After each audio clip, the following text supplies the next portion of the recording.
The story begins with a young man approaching a girl named Kyra. He asks her if she needs anything. The girl immediately asked him if he would do what she asked him to do. He told her that she only had to ask and he would do it. She immediately assumed that he was agreeing so easily because he knew what she wanted to ask him. Soon she began to come closer, and the guy was very surprised by this and therefore asked her to wait. At that moment, she grabbed the wall and thought, someone once said that there is nothing more senseless in the world than constantly stepping on the same rake. At that very moment, Kyra looked into her friend's eyes and said that she didn't need love. Straightening a strand of his hair, she asked him to promise that he would never betray her. After that, she touched his chin and added that in exchange for this, she would be the perfect bride for him. She assured herself that this time, everything would be different. She told Palon that she would make him the next emperor, which would mean everything would go back to normal in this kingdom. So the day of the emperor's coronation arrives. Our heroine will never forget this day. The man turned to Kyra and said that everything would be fine now. After all, it was the very day when her beloved Raikan became emperor. This is the very day when she thought that she would become his empress, and therefore was in anticipation. Nevertheless, the girl coughed, thinking that the poison was spreading through her body faster and faster. Somehow she assured herself that for the sake of Raikan and today she could endure everything. All she can do is wait for the moment when her lover calls her name and everything will immediately change. As soon as our heroine began to fall from helplessness, fortunately for her, Vienna caught her. The girl immediately thanked her. So soon the announcers began to say that the great emperor would soon announce the name of the future empress. Our heroine was in incredible anticipation. Finally she would become an empress, only... Soon the emperor called not the name Kyra, but Vienna de Orche. Our heroine did not understand what was happening and assumed that it was some kind of mistake. Looking at Raikan, she convinced herself until the very end that he had simply gotten confused. However, after some time, Vienna put on the crown. Our heroine could not understand why this happened, why her lover treated her like that. Soon she noticed Vienna's intense and mocking gaze on her. She suddenly asked her sister if she was happy for her. Kyra was speechless from everything that was happening and could not answer anything. Vienna will really become empress? Soon the emperor and empress met each other's eyes and the public began to praise the new chosen ones. Kyra wasn't going to give in and let things go. She had something to say. She had done so much for Raikan. She had said until the very end that she was the empress. Raikan at this point turned to Kyra and asked in surprise if she really thought she would become empress after all she had done. Why was she silent? Soon Vienna also opened her mouth and told His Majesty that he was good-natured. But now, despite this uncomprehending, ugly face of Kyra, he can throw her away like trash. Our heroine was immediately overcome with anger. Was she trash? She immediately began to think about who helped Raikan ascend to the throne. At this point, the emperor said that he did not want to get his hands dirty, so he asked his precious empress to sort out this misunderstanding. After these words, our heroine began to cough again. The poison had not disappeared from her body. Seeing this, Vienna turned to Kyra de Orche and said that she had been deceived. Raikan had no feelings for her from the very beginning. She said that she was really disgusting and had always hated her sister with all her heart, so she immediately came up with a plan. She used it, let it do all the dirty work, and climbed to the highest place just like now. Then with the same mockery, Vienna asked her sister if she knew who else hated her the most. Looking into those bewildered, grief-stricken eyes, the girl said that their new emperor hated her. However, our heroine did not understand why this was so. After all, she gave her life to make Raikan emperor. Soon she began to lose a lot of blood. Vienna spoke in horror about how much blood there was. Disgusting.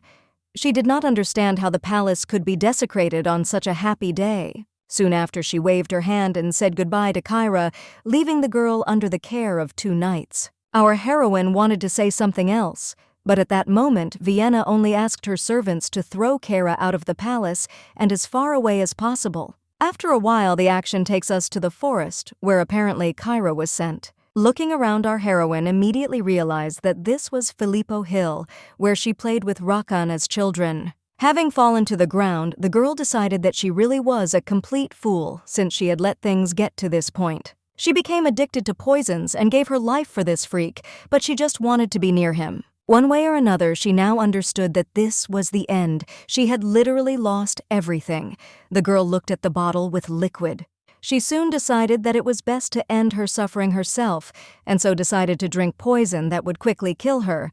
A moment later, she lowered her head and looked at the sky. Now all that lay before her was eternal rest, but only one voice began to resound in her head. Someone who had not forgotten her was running through the forest and trying to find Kyra. As it turned out, it was Palon who with great difficulty finally found the girl, but too late. He grabbed her in his arms and began to ask her to wake up. Looking at Palon, the girl realized that this was her ex-fiancé who was supposed to become the emperor. Unfortunately, despite their promises, she was never close to him and gave her heart to Raikan. It was funny to see him at the last moment of his life. The saddest thing was that Palon did not stop calling Kyra and cried for her that day. He asked her not to go and leave him alone. Looking at his face filled with tears, the girl realized that he was really in love with her. Tears began to well up in her eyes, as did the blood in her mouth. She had made a huge mistake. However, already at the last moment of her life, she looked at Palon and began to think about freaks in her head, Raikan and Vienna. The girl swore to herself that if she had a chance, she would never forgive these hypocrites. She would curse them even in the next world. But one way or another, Kyra was absolutely sure that she had to take revenge on them. Soon the heroine's eyes closed, and it seemed that this was the end. But after a while, for us, she jumped up with a scream. Realizing that she was still alive, the girl only said how fed up she was with everything. She wanted to leave this life. After examining herself and noticing the bandage on her head, the girl decided that Palon had managed to save her after all. But still, she thought that it would be better to let her die since she wouldn't be able to live after what Vienna and Raikan did to her. At that very moment, our heroine groaned a little from the pain in her head, and a girl immediately ran into the room asking the lady what had happened. Seeing that everything was fine and that she had woken up, the girl was very happy. However, our heroine did not understand what was happening. Jane walked up to Kyra and took her hand, and our heroine tried to understand why she had short hair. Remembering literally what happened a few days ago, our heroine immediately remembered that Jane had long hair. Anyway, in addition to all this, she also noticed that the girl looked quite young. At that moment, Kyra's heart began to beat very quickly. How did this happen? A thought immediately came to her mind. She realized that she did not feel any pain after taking the poison, and she also felt that her hair had grown back. Jane suddenly turned to the lady and asked if she recognized her. Was she really that dizzy? Our heroine, however, ignored the questions and asked her friend what was going on here. Soon she looked around again, and to her surprise noticed that it was an old-fashioned room. Kyra immediately remembered from this that when Jane had this hairstyle, she was 18 years old. She realized with horror that she had most likely returned to the past. At that very moment, someone knocked on the door, so the girl's gazes turned there. Raikan was peeking out from behind the door, and at first glance he seemed very happy to see Kyra. Our heroine, for obvious reasons, was immediately enveloped in darkness, and the girl fell into a stupor. The guy asked the girl in surprise if she was okay, and then saying that she was a poor thing, reached for her forehead asking how she managed to get hurt like that. But as soon as he touched her, our heroine felt a huge hatred towards her emanating from his touch. The girl hit Raikan's hand. The guy immediately asked Kyra in surprise what happened to her. Our heroine, looking at him, said that she did not need his pathetic consolations. She promised herself that now everything would change. The guy still didn't understand what was happening, and at that moment, Kyra turned to Jane and asked her to escort the prince out of her room. Raikan once again asked the girl in bewilderment what had happened to her, just in case he decided to remind her that it was him, Raikan. However, Jane could not go against her mistress's words, so she immediately approached His Highness and said that she would see him out. Finally, he decided to look at Kyra, but he saw nothing but hatred in her eyes. With a heavy sigh, the guy turned sharply and headed towards the exit as he was told. After some time, our heroine went out into the street thinking that she really had an opportunity for a second life. Looking at the sky, she began to think about how to take revenge on her sister and Raikan. After all, she would not give in to emotions now. In any case, she was thinking about what she should do first when suddenly something distracted her. Turning back, she noticed the swing and was glad that it was still there. This is an old wooden swing and a new one that was right next to it, and Vienna used this as an excuse for its betrayal. Funny. The action is transferred to the past. Vienna turned to her sister and said that for her coming of age, she wants to receive a swing as a gift.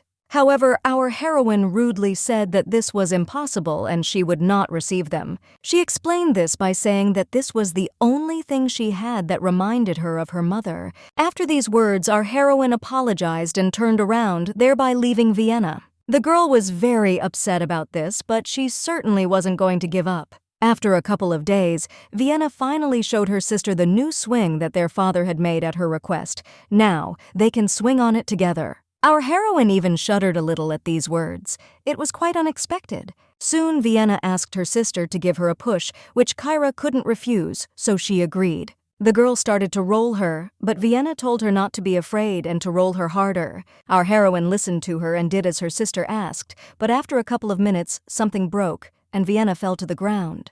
Kyra was calling her sister in confusion and asking if she was okay, when suddenly the next surprise flew straight into her head. As a result, Vienna fell and lost consciousness, and she in turn received a blow to the head. After that, everyone would think of her as an older sister who envied her younger sister. She even wondered if she had returned at this time. At that moment, the words of two people were heard from behind the tree. Someone was asking the girl if it was true that she had fallen off the swing. Vienna, with tears in her eyes, said that it was so and that she was very ashamed.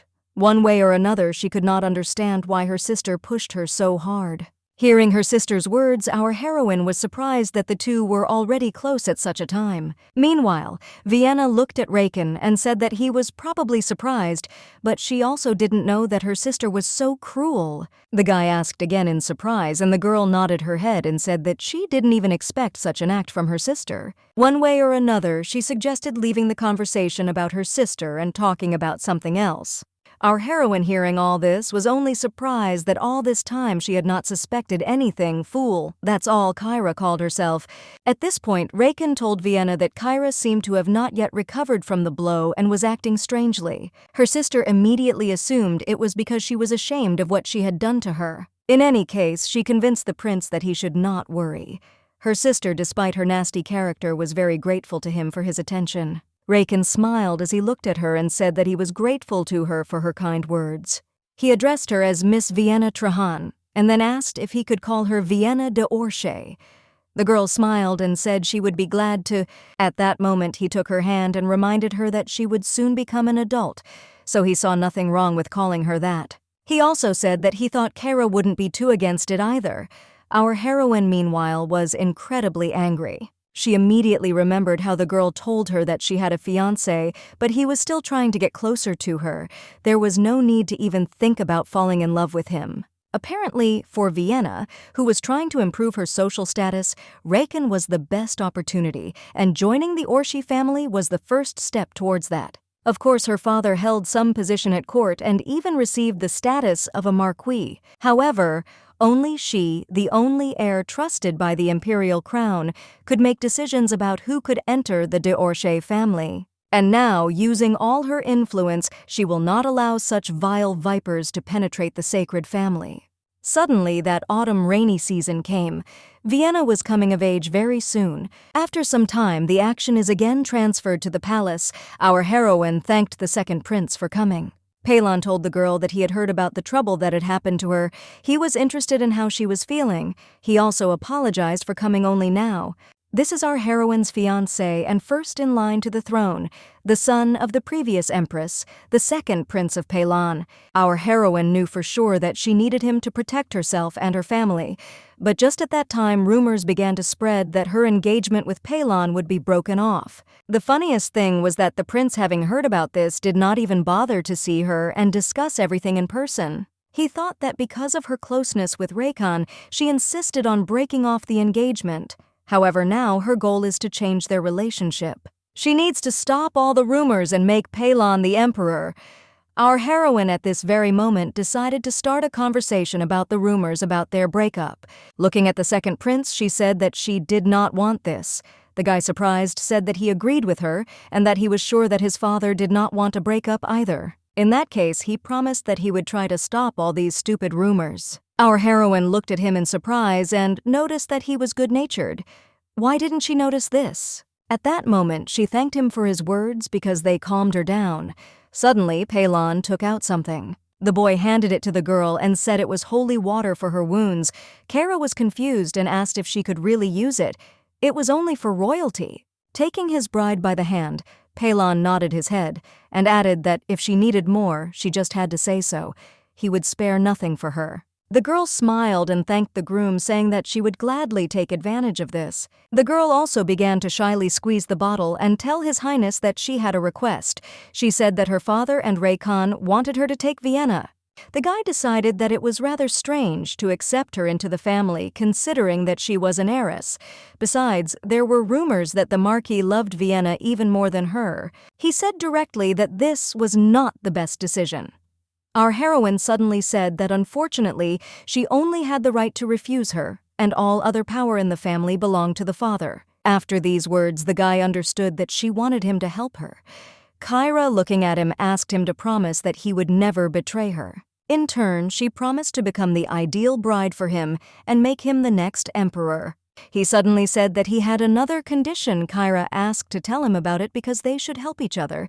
She will do everything he wants. The second prince asked her to accept what he would give and do for her. This was his condition. Our heroine, of course, did not quite understand what this strange condition was, to accept everything he would do for her. Anyway, at that moment, her thoughts were interrupted by Raikan entering the room. Our heroine was surprised that he came so quickly and asked him to sit down. The guy said that he missed her very much, so he ran to her. He immediately touched her head and asked how she was feeling.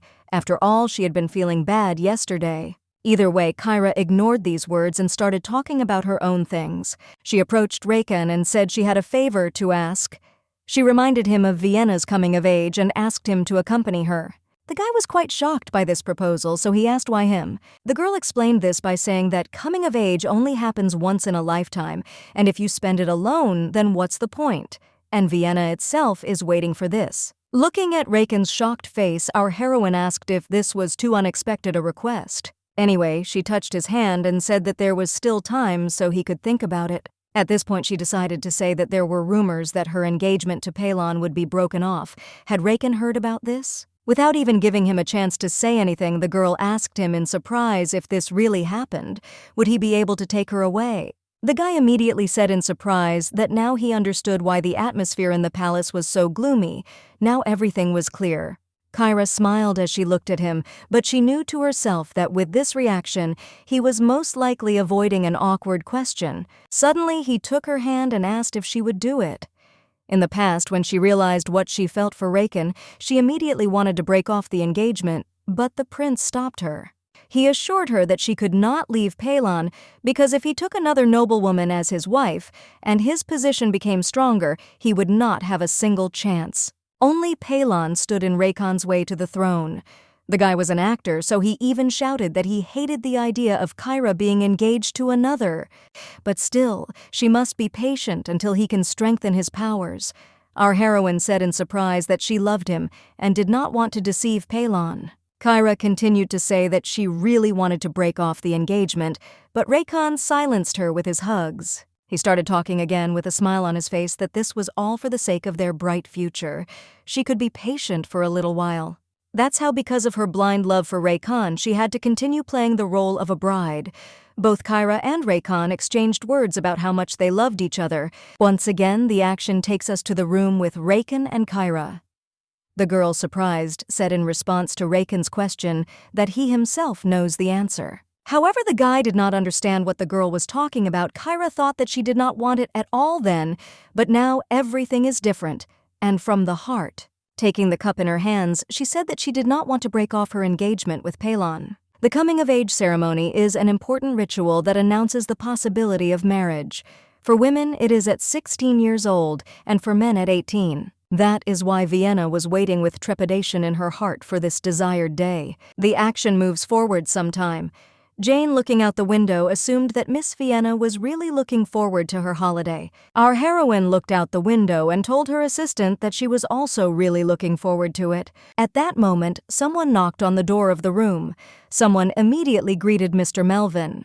Soon the second prince's servant, Melvin O'Hara, entered the room. The boy greeted the Marquise Kyra de Orche.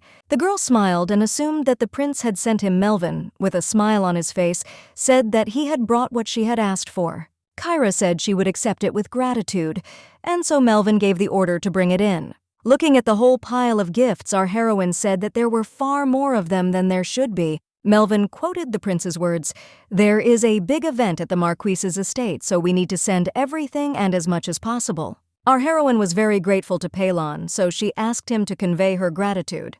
Soon after, someone approached her with a letter and said that this was what the prince had asked to be given to Kyra separately. The girl opened the letter and asked if she should answer it. Melvin smiled and said that if she answered, the prince would be so happy that he would give him a golden mansion. The guy said he was very happy that Kyra was now on his side. He said he couldn't visit her in person, so he sent her gifts, but it was non-binding. Kyra smiled after reading this letter. How could he write such sweet words? In any case, the girl called Jane and asked for a pen. As soon as she took it in her hands, she asked Melvin to wait a little, to which the guy replied that he was ready to wait as long as necessary. The girl wrote that she was doubly grateful. Now she will be the most charming girl in the world and will try not to be sad in the absence of Palon. At this point, our heroine thought about it.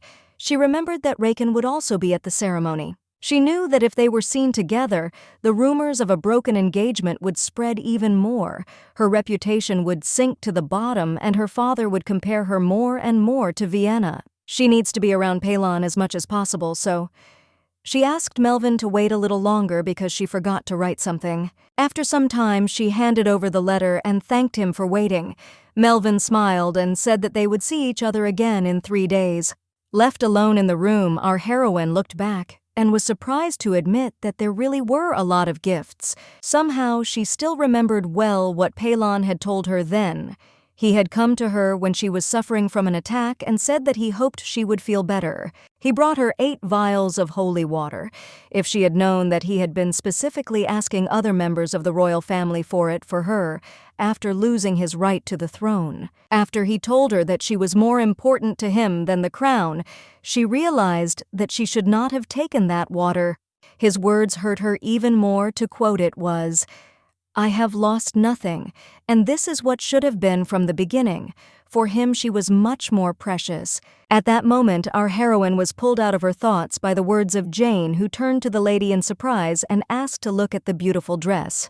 In the past, she wore this dress when her engagement with Palon was about to break up, and it was this dress that the emperor ordered the 4 princesses to wear to match the empress, and now it was in her hands. She hoped that she would still be able to stop these stupid rumors. Who would dare to think about breaking up if they were dressed the same? Looking at the bottle of holy water, she decided that she needed to put herself and her health in order. She understood that the atmosphere in the mansion had changed her father's discrimination against Vienna and so on. After putting the water in the box, she decided that these wounds were not worth it. Other means would do. She thought that this medicine was created for something more, and it could definitely be useful in the future. Evening came. There were even more gifts in the room, so the logical question arose, where did all this come from? Jane told our heroine that all these gifts were sent by the 5th Prince Raikan. Kyra assumed he heard that Palon had sent her a gift and was in a hurry too. God, how childish. The dress on the right was Raikan's, and the one on the left was Palon's. She didn't want to break off her engagement with Palon, but she couldn't decide if she wanted to get closer to him. At that moment, Jane remembered and told the lady that Prince Raikan had also sent her a letter. In the letter, he said that he did not want to accompany Vienna, but he would ask her to dance. He thought that would be enough for her, so there was no need to ask for more. As expected for our heroine, it was a refusal, and yet she was amused by something. She wondered which of them he had called Lady de Orche here. But eventually she got to the point where she said that this dress should be suitable for Kyra, which was the reason why he wrote this letter in the first place. Jane suddenly said that Prince Palon had sent a dress that matched her appearance, and the 5th prince had sent a dress that reminded her of His Highness. She was curious about which dress she would choose, and our heroine immediately replied that she would choose the Palon dress. She was sure that Raikan would choose a suit similar to this dress, so what should she do with it? At that point, she turned to Jane and asked her to send a seamstress and shoemakers. She came up with an idea for what to do with the Raikan dress. 3 days later, she became a coming-of-age ceremony, Vienna. Coming out of the bathroom, our heroine decided that it was time for revenge. As soon as she entered the room where the dresses were, she asked in surprise what this blue dress was doing here, because she said she would wear a red one. She looked at the frightened maids and realized that Raikan had influenced them. Strange, in the past, he would not have done anything like this. Anyway, our heroine fixed her hair and told one of the maids that they could start preparing. The girls immediately came to their senses and nodded. Our heroine also asked them to make sure that her wounds were not visible. She knew that if this had been a coming-of-age ceremony in the past, everything would have gone too smoothly. But not today. After a while, Kyra was collected and told herself that she needed to concentrate because it was almost time to start. Meanwhile, Vienna was happy that she would finally become a real Deorche and would not be the pathetic Vienna Trahan, but the Grand Duchess of the Orche family. Our heroine, looking at her sister, saw how Vienna was about to burst from anticipation. The girl bowed and asked to be allowed to introduce herself. She, Kyra Deorche, would be hosting today's ceremony. The entire audience was excited that the ceremony was about to begin, so they started clapping their hands. A moment later, both girls' heiresses of the Deorche family were descending the stairs, but at this point, our heroine allowed us to introduce the heroine of today, Baroness Vienna Trahan. Vienna immediately looked at her sister in bewilderment, and her father asked Kyra in bewilderment what she was doing. Vienna started shaking in bewilderment and simply couldn't understand why Kyra said Trahan and not Vienna Deorche. At this point, our heroine walked on, and the girl, perplexed, asked her to wait. She followed her sister while all the people joyfully greeted Baroness Trahan, Baroness Vienna Trahan. Kyra's father wanted to break through to her, but the audience also did not let him do this and began to ask him all sorts of strange questions. Our heroine just smiled as she walked through all the people. That was it, now it was a new beginning. After some time, the girl asked the maids if everything was ready, to which they only nodded their heads. Looking at the dress that Palon had given her, the girl said it was time to start. Soon she was told that the second prince had arrived, and the girl immediately asked to let him in. As soon as he entered the room, he was incredibly shocked by the beauty he saw in front of him. Anyway, he decided to get all the thoughts out of his head, so he extended his hand and said that it was time for them to go. Kyra smiled back at him and extended her hand, indicating that she was ready. Who knew that the day would come when her mate would be Palon and not the Raikan she idolized? Palon, noticing his bride's strange mood, asked her in surprise if she was okay. If something was wrong, she could tell him. He took her hand and squeezed it, letting her know that he would always be there and help her. Anyway, our heroine said that everything was fine, and soon they went inside. Her moment of glory had come. Kyra and Palon walked together through the crowd of people. They greeted both His Highness and Lady Deorche. At that very moment, someone started talking about His Highness Raikan Swade Legret coming in. Soon he showed up and all the people started greeting him. The guy also greeted people happily, but at some point he noticed something strange. Frozen. He said in horror that Kyra still hadn't put on the dress he so wanted to see on her. Palon said he was glad Raikan had come here after all. Meanwhile, he looked at Kyra and said in bewilderment that she had come with his brother. How? Why? Despite Raikan's reaction, Kyra bowed and greeted His Highness. She thanked him for accepting her invitation. Although with great difficulty, the guy still told Lady Deorche that she looked great today. The girl thanked him coldly for the compliment. With a smile on her face, she said that this dress was a gift from the second prince. Their family has excellent taste. She suddenly turned to Palon and asked His Highness if he thought this dress suited her. Without thinking twice, he nodded his head.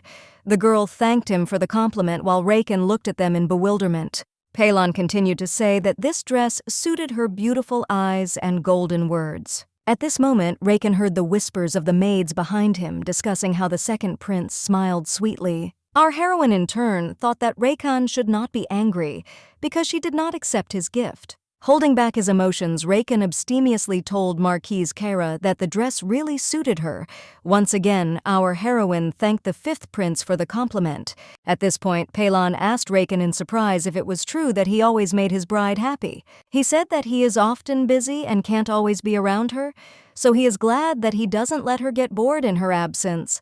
Raikan asked again in surprise. Meanwhile, people around began to assume that the rumors about the broken engagement were untrue.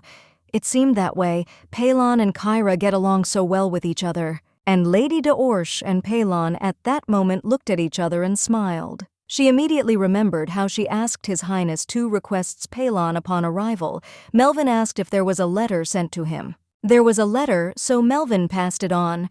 The letter said that she wanted him to do something at the upcoming ceremony. First, they needed to announce that their breakup was a lie. And the reason she is close to Palon is only because of him. At that moment, Palon asked Raikan if he agreed to his fiancée's request. Of course, Raikan was a little tense because he most likely guessed what kind of request was being discussed. In the second request in the letter, our heroine asked Palon to persuade Raikan to accompany Vienna. Kyra smiled and said that she was very worried that Vienna would not have a companion, so the fifth prince helped her a lot with this. Our heroine looked at Palon and was glad that he fulfilled all her requests. People around happily started telling Raikan that he is such a kind and good person. Raikan wanted to say something, but people kept distracting him. Our heroine was very pleased to look at the fifth prince's confused face. The girls were the elite of their empire. She was even curious about what else they discussed in their circles. Imperial aristocracy, a term referring to the cream of society, those who unquestioningly carry out all the orders of the emperor like the d'Orche family. Meanwhile, Countess Latrina Ingson asked in bewilderment who said that she agreed.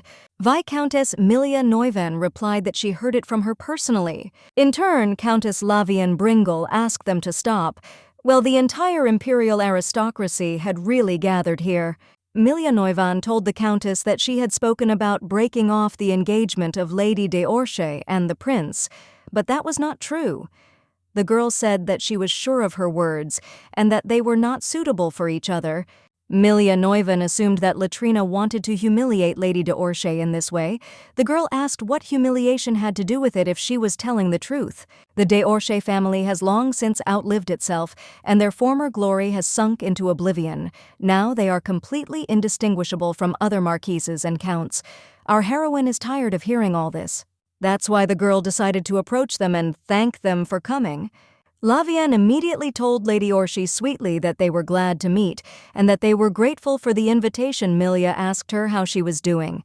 It had been a long time since they had seen each other. Our heroine smiled and said that she had been so busy that she had not been able to drop in to visit him, but she promised that she would definitely come once she had resolved all her affairs. At this point, Latrina Ingson asked Lady d'Orche directly if it was true that her affairs were connected with the rumors. Our heroine was certainly not prepared for such a question, so she didn't even know what to say. At that moment, someone put a hand on Kyra's shoulder and said that he thought what they had seen was enough to prove that the rumors were unfounded. Of course, that person was His Highness, who decided to come and help his bride. All the girls immediately bowed before the second prince without even saying a word.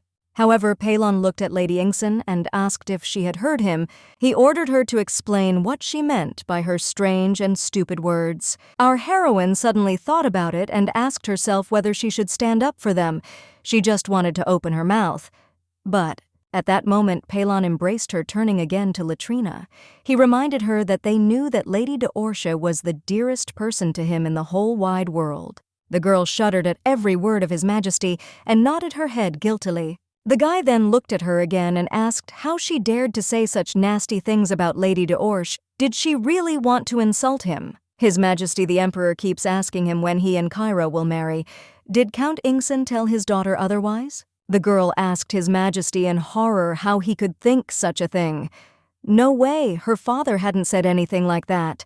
She had only expressed herself incorrectly and asked for forgiveness. She fell to her knees and grabbed Lady d'Orche's dress, starting to say that she had made a huge mistake.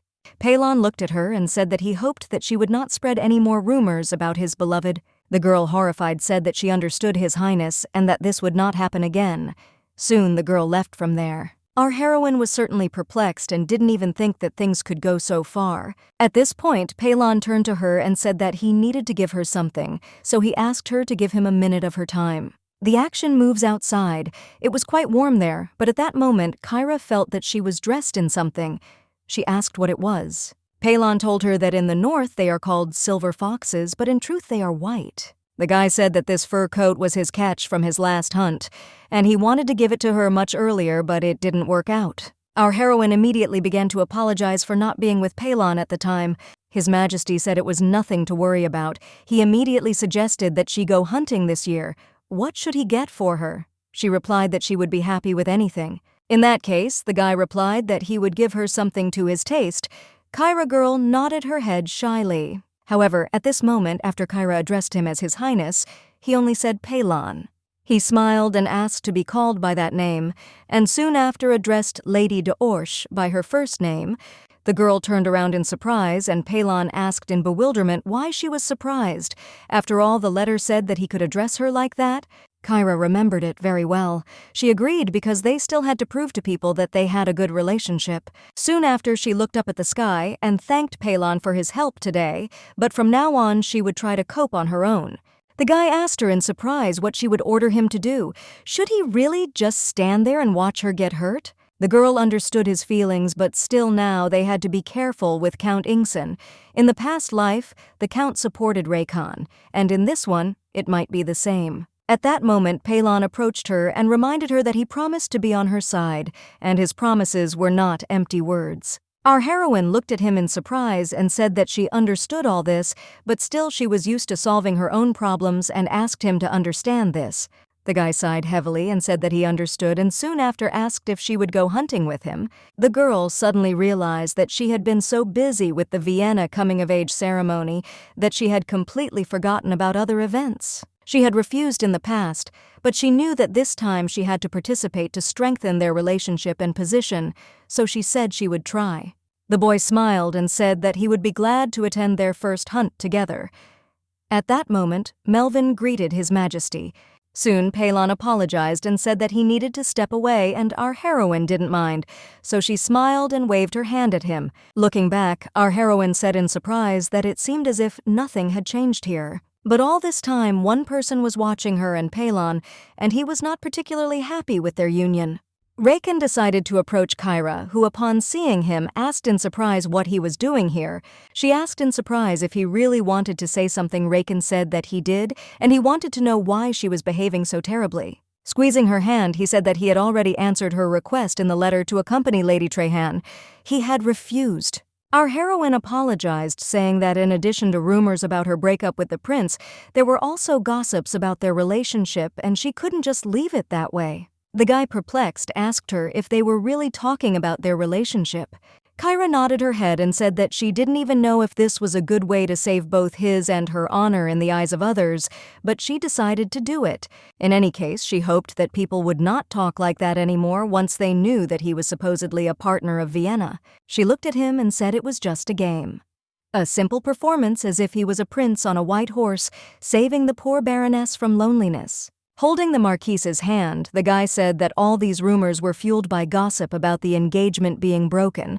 Kyra apologized for everything happening, so suddenly she didn't want to scare him. He sighed and realized that this was all for him, so he calmed down a little.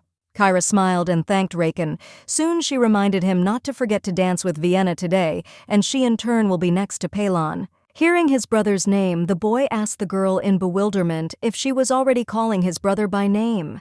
Kyra instantly blushed and said that it was true, because by the way they were not only breaking off the engagement, but were also planning to get married. The guy, perplexed, began to ask the girl if he heard these words correctly. Kyra, however, continued to talk about her own, saying that when all this happens, all questions will definitely disappear by themselves, and she will definitely stop the rumors about him. The guy wanted to say something else, but our heroine turned around, apologized to Raikan, and said that she needed to go. At that very moment, he grabbed her hand and suggested that she stop hiding their feelings. With a smile on his face, he asked her to become his bride and not to marry his brother. Holding her hand, he reminded her how she asked if he would take her back if the engagement was called off. And this was his final answer. Kyra reminded him in surprise that when she asked him, he pretended not to hear her question. But now what? He kissed her hand and said that he had thought about it for a long time. After all, she was a noble woman in the Legret Empire, and no one else would be suitable for him. The girl pressed her lip. Just look at this freak. He doesn't even hide the fact that he wants to get a favorable position with his help. How could she be so stupid? At that very moment, she pulled her hand away and asked why he wasn't listening to her. There were already all sorts of rumors about them. Raikan asked his dear Kyra not to be sad because he had already said that he had thought about it for a long time, and now he was ready. However, Kyra told him not to touch her because if anyone saw, they would start gossiping even more. The guy asked in confusion what was wrong, because in this world it was impossible to hide anything. He didn't care what others thought. Was she really so nervous because of the late answer? The girl looked down bitterly and told Raikan that he had to realize the truth. They were friends, not lovers. She said that it was too late to change anything, so she believed that he could find a woman much better than her. Once again he took her hand and with horror in his eyes asked what kind of nonsense she was talking. Had she really deceived him? The girl once again pulled her hand away and said that all their childhood promises were in the past and could not be returned. Soon our heroine entered the palace, and the maid, as soon as she found her mistress, said that Lady Vienna was looking for her. She said that there were too many people here, so she asked her sister to come to her room. Our heroine immediately smiled, thinking that this idiot Raikan had ruined her mood, but she thought that the sight of a morally dead Vienna would bring her to her senses. Kyra immediately asked the maid where Vienna was. The girl told her that she was in her room and seemed very upset. These words were as sweet as honey to our heroine, so she turned and asked the woman to lead her to her. After some time, Kyra went inside and asked her sister if she had looked for her and why she was swearing. Did the maids do something wrong? By the way, she turned to the maids and asked them to leave while they talked. The women, of course, would not have resisted the mistress's words, so without further questions, they headed for the exit. At this point, Vienna started telling her sister that she should have introduced her as Vienna de Orchet, so why didn't she do it? What about her promise to her father? Kyra didn't expect any other reaction. The girl apologized to her sister and said that there was a reason for it. Soon her engagement would be broken off. The girl asked in confusion if Prince Palon had ordered their engagement to be broken. Kyra said it was true. They had talked about it today. However, Vienna still asked how this related to her because she was asking why Kyra did not allow her to become part of the de Orchet family. Our heroine asked her in surprise if she really didn't know. The reason why the emperor personally insists on a breakup is very simple. The thing is, he doesn't really like their family, and so she asked what Vienna would do about their bad reputation. However, she took her sister's hand and said that she thought the fifth prince was showing sympathy towards her. Vienna asked in surprise if they were talking about Prince Raikan. Our heroine nodded and said that he often asks about her. After all, maybe not she, but she will become a princess. The girl asked again in surprise. Then she told her sister that she had nothing at all. So how could she become one? Kyra convinced her sister that he really liked her, which meant that anything was possible. She still asked how. The girl immediately said that she was quite close with the fifth prince, but for the sake of her beloved sister Vienna, she would reduce their communication. She also promised to try to see him as little as possible, and in return, she would be there for him instead of her. Holding her sister's hand, she said that because she was a baroness, there might be some difficulties, but who knows how our life will turn out. Today she is a baroness, and tomorrow she may be an empress. With such a title, she knows that the whole world will be at her feet, and every subject will show her their respect. Listening to these beautiful words from her sister, Vienna could not get enough of them. She immediately ran to Kyra with hugs, saying that now she understood everything. She thanked her for how much she cared about her. Smiling slyly, she just thought about how kind Kyra was. "What can I say, thank you, sister?" Our heroine said that believing her was all that was needed, as her father had said they were sisters, and no one could stop them. Vienna agreed with Kyra. Soon the girl even said that she had prepared something for her, so she asked to bring the gift in. In front of Vienna, there was a gorgeous blue dress that we had already seen somewhere. Our heroine smiled slyly and told her sister that it was a gift for her. Does she like it? Vienna looked at this dress with admiration and asked how one could not like such beauty. She immediately began to thank her sister for such a gift, but our heroine asked Vienna in surprise if she noticed anything strange. The girl explained that this dress goes with the fifth prince's costume, and she in turn has a pair of clothes with Palon. She said that the fifth prince had sent her this dress. Vienna was very surprised. Our heroine told her sister that the guy was afraid that Palon, due to rumors about the broken engagement, could ruin her ceremony, so he sent this dress showing how much he cares about her honor. The girl was incredibly happy. Kyra at that moment said that the dress comes with accessories and a fan. She added at the end that Vienna should put it on and dance with the fifth prince. And also, we almost forgot one more important thing. Kyra even prepared shoes for her sister. Soon after, she walked towards the exit, saying that she hoped to see her in the dress soon.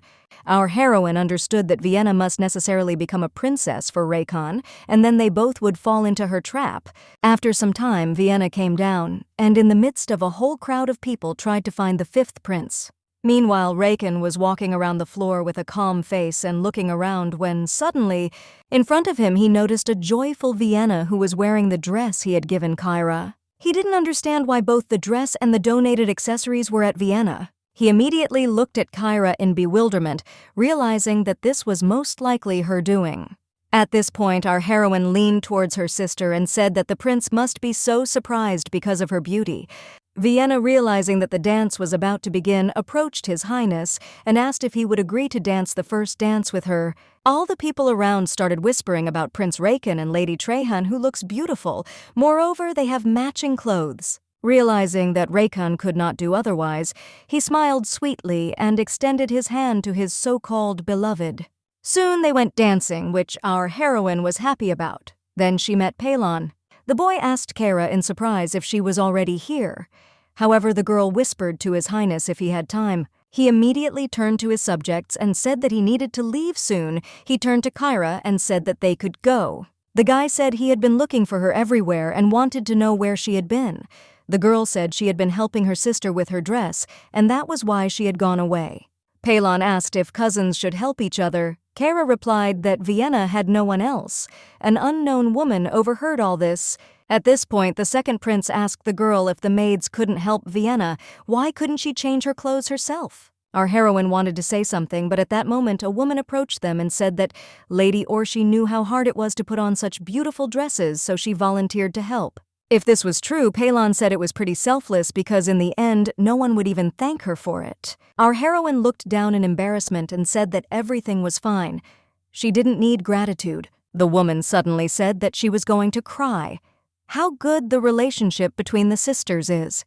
Palon was surprised to hear that there were so many confusing rules in the world of women. He thanked Countess Harpan because without her, he would not have understood such a situation. Our heroine looked at the woman again in bewilderment, not believing that this was Countess Harpan. She was quite an important person in the world of aristocrats. Her sudden disappearance from society gave rise to a whole series of strange rumors, and Vienna kept repeating how she wanted to be friends with her. Harpan smiled and told Palon that she and her husband had been married for over 10 years, and he still wasn't very good at understanding women. The second prince laughed and thanked the countess anyway. He had something to talk about with Lady Orsh, so he said they would step aside. As Palon walked forward, Kyra knew she had to follow him, but she also had to say one last thing. The girl turned and thanked the countess because thanks to her explanation, His Highness was able to understand her better. Harpan said she was only too happy to help, and she was also glad that they had finally met. They hadn't had the chance before. Our heroine was surprised that she was looking for it.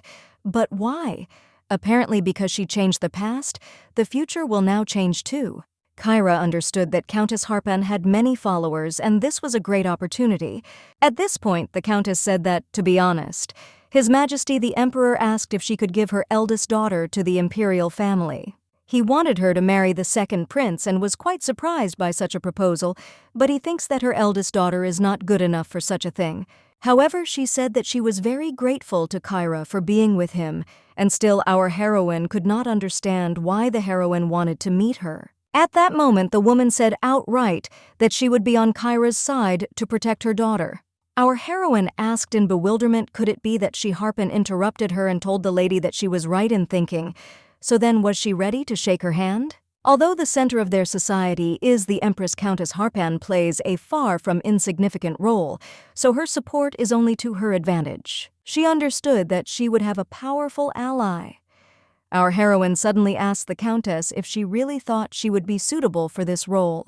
Taking her hand, the woman said that she was sure of it, so she wished her luck. Our heroine thanked the countess, but she replied that she should thank Kyra.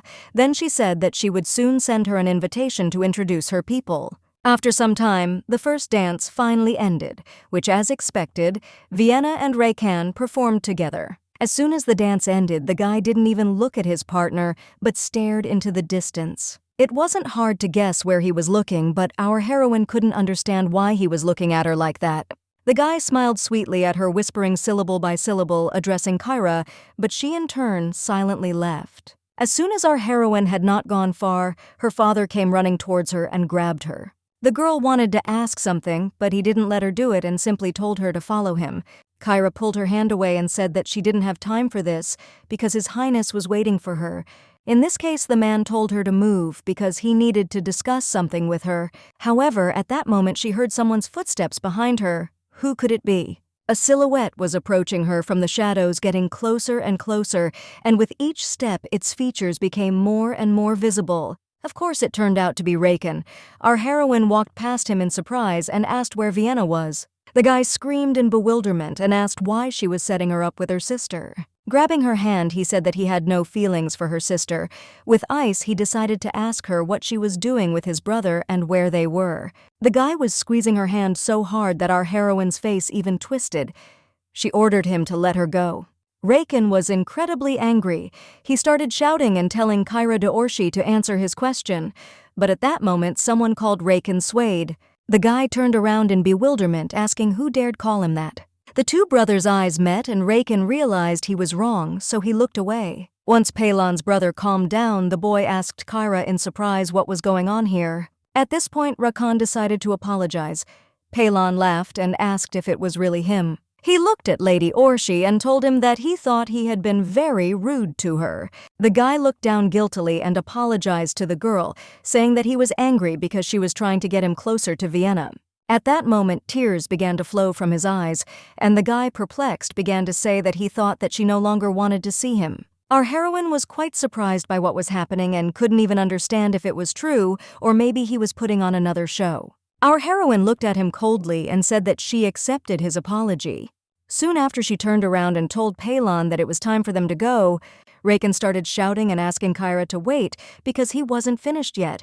He still had something to say. However, the girl apologized to her fiancé and said that she would try not to create such humiliating situations with Prince Raikan again. She assumed she had some things to clear up. Kyra looked at Raikan and told him that she was staying with Palon as his fiancé. The boy looked down in disappointment and said he understood. Kyra said she really hoped so. However, he understood that Kyra was his closest friend and should understand him.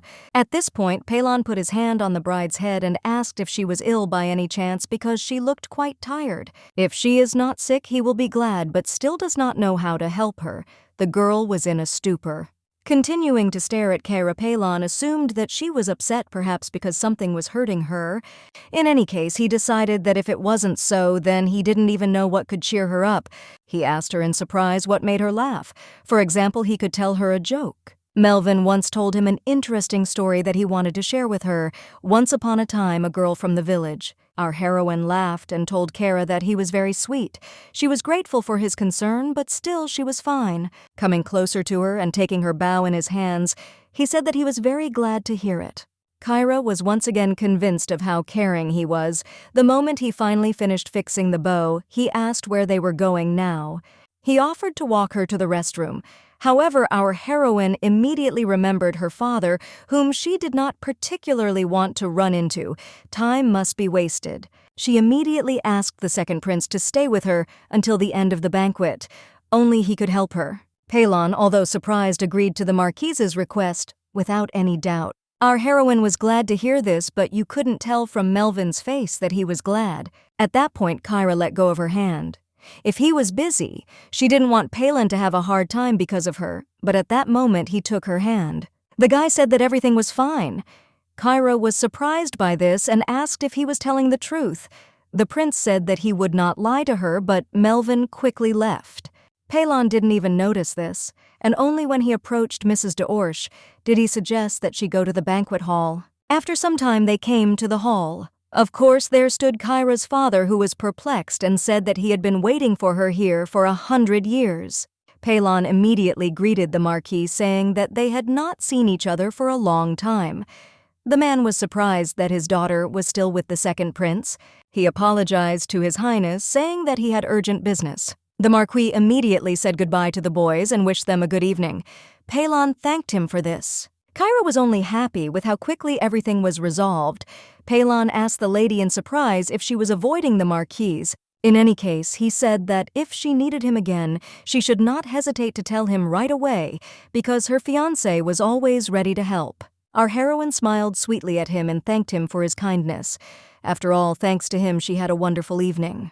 At this point, Palon blushed a little, if I may say so, of course. Our heroine looked at him in surprise and asked if he was by any chance tired. The guy said that everything was fine, but still something in his behavior had changed, so Kyra kept asking if he was definitely okay.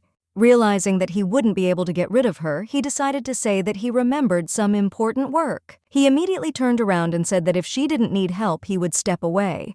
Looking at Palon leaving our heroine herself, understood that he was really busy. Meanwhile, the guy was thinking that he should call a doctor because it seemed like his temperature had risen and his heart was beating so fast he didn't want any misunderstandings. Melvin said that he thought Lady Orshi would be glad to hear it from him, but he would still keep his highness's secret. But Palon's guard nonetheless asked him to think carefully about it. After all, it is precisely because of her that he is now so embarrassed that he cannot look her in the eyes. The next morning, our heroine thought that the ceremony had been quite successful. One way or another, she couldn't understand only one thing.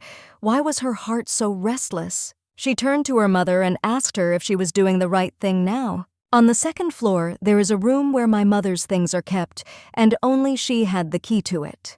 Our heroine decided to go there, and as soon as she went inside, she said with disappointment that she hadn't been there for a long time. At that moment, she approached one of the chests of drawers, and her eye fell on a drawer which she decided to open. When she opened it, she noticed a whole pile of her mother's jewelry, and our heroine immediately remembered her mother and could not understand why everything happened this way. At that moment, someone noticed the open door and asked in confusion why it was open. Looking inside, it turned out to be Vienna, who was interested in who was inside. Our heroine, seeing her sister, immediately closed the box and put it back in place. Vienna approached her sister and asked her in surprise why she was there. Our heroine asked her a counter question. The girl said that she just saw that it was open here and therefore decided to come in. Is it really impossible? Our heroine said that she was right. You can't come in here. She immediately started to turn her head from side to side, assuming that there were very valuable things here. Vienna asked if she could take something from here. Kyra crossed her arms and shook her head, indicating that she was not allowed to do so. She said that these were her mother's things, but Vienna wasn't even going to listen to her sister. Noticing the beautiful box, she went to it. The girl turned around and asked her sister in surprise what kind of box it was. It seemed to contain precious stones, but why didn't it open? Our heroine approached her sister and once again told her that she was not allowed to touch all these things. Besides, she said that this box can only be opened by the touch of its owner. Vienna said it was quite interesting, but she was just thinking about how much beauty there was inside. Looking at her sister again, the girl began to beg her to take at least one thing from there. She reached out her hand, but at that moment someone grabbed her hand, preventing her from touching the box. Andreas. Although he is Vienna's brother, he was loyal only to her until her last breath. Since childhood, the boy was constantly worried about his sister Kyra when she looked sick. He was a good younger brother. At that moment, the guy asked his sister in bewilderment what she was doing, because this was a forbidden room, and therefore she had to leave right now. Vienna snorted her nose and said that she didn't really need those stupid stones. At this moment, our heroine turned to Andreas and, taking his hand, thanked him for his understanding. She understood that because of her, he had a lot of things to do. Nevertheless, the guy apologized for his sister's terrible behavior. Kyra gave him one last scratch on the head and told him everything was okay, then said they had to go. Andreas then turned around and told Kyra that Vienna wasn't as good as it seemed. In any case, he had to go. Our heroine was very happy that now she had two people who were definitely on her side, one way or another. Even though it was late, she assured herself that this time she would definitely not let them down. After a while, the action moves to the kitchen. Our heroine looked around in confusion and did not understand where everyone was. Why was it so quiet here? In any case, she looked at the fire and decided that she should add some sticks to the fire so that it would not go out. As soon as the girl did this, she sat down in front of the fire. At that moment, someone called her. As it turned out, it was Henny. The girl, perplexed, asked her why she was looking like that if she just wanted to help. The fire was about to go out, so she decided to add a few branches. What was the best way to do this? Henny at this point asked the girl not to do anything. Kyra looked at her in confusion and asked what was wrong. Judging by her voice, it seemed like she was holding a lot back inside. In any case, the woman took on the job herself. Our heroine said that starting a fire was quite a problem. Henny asked the lady in surprise, "What if she got hurt?" Kyra, confused, asked Henny what was wrong with her voice, to which the woman replied that it was because of the smoke from the fireplace that got inside. Although our heroine didn't understand what kind of smoke they were talking about after clearing her throat, she decided to say thank you. The girl admitted that she had never said this, but thanks to her after their mother's death, they did not have to worry about the kitchen. Anyway, deciding that Henny was still busy, she apologized for disturbing them and headed for the exit. At this point, the maids began to ask each other in bewilderment why they were not greeting each other. However, our heroine told Soren that everything was fine. She came into the kitchen without asking. The maid asked in surprise how the mistress knew her name. Kyra said in surprise that her name was Soren, isn't it? In this case, the girl pointed in surprise to another maid and asked if the lady knew her name. Kyra said it was Marina who had come to replace Sophia. At that very moment, the girls asked the lady to give them a few minutes of her time. After some time, they were sitting at the table and the girls asked that all this was apparently untrue rumors. Our heroine understood that they had formed a false opinion about her. She immediately asked who and what was telling them. Soren asked her not to be angry with them because they had something to ask her for. As the Marquis said, he wants to change the entire staff, and they thought that she might. In general, the butler Voxel said that she absolutely does not care about them. Our heroine was shocked that he had the courage to say such nasty things. She decided that she should talk to him.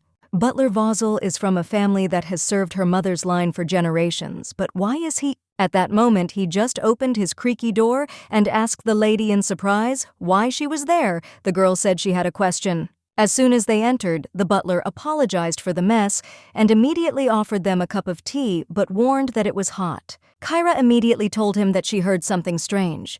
It seems like he is going to leave somewhere. The butler left the mansion around this time in the past and went to the Roam estate. It seems that his grandfather's health had deteriorated at that time and there was no replacement. Now that she thinks about it, it sounds pretty weird. Didn't he just leave for Roam and get fired? Voxel told the mistress that he was only a servant, so when he was told that he had to leave, he had to obey. Kyra, confused, asked who said that. The man replied that he was told about it immediately after the end of Miss Vienna's coming-of-age ceremony. Our heroine assumed that he apparently didn't care at all about her opinion. The man, perplexed, said that this was not so. He just did not want to disturb her, since the situation on the estate had become a little tense. Kyra decided to ask just one question. Did he want to leave? Voxel immediately replied that he did not. In that case, she told him to stay, and he started saying again that the Marquis told him that he wanted to fire all the old workers and hire new staff. Our heroine couldn't even understand why her father needed all this. Why was he so hastily firing all his previous employees? She suddenly asked the butler if he remembered what his mother had said before she died. The man said he would always remember this. The woman asked him to protect Lady Kyra. Our heroine told him in response that she told her the same thing. You have to protect your family until the very end. That's why she values them so much. Looking at the butler Voxel, the girl asked if he would take her side. The man bowed down and told her that of course he agreed, and she could only tell him what to do. Soon after, he decided to ask how she was going to leave the old staff here.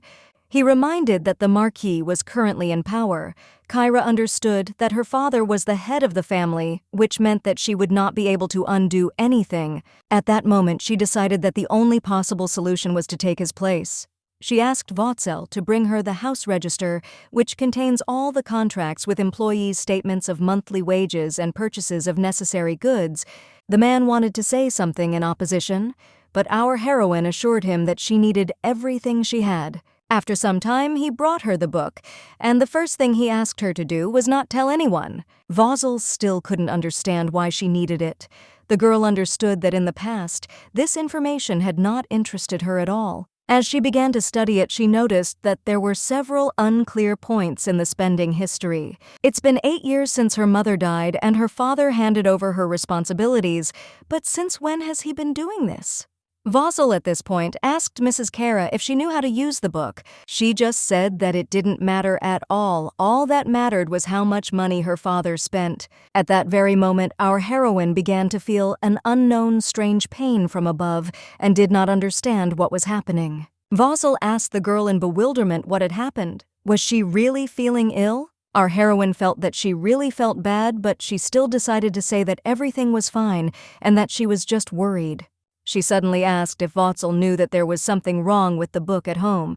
She then asked if he had had any quarrels with her father. The man said there was none.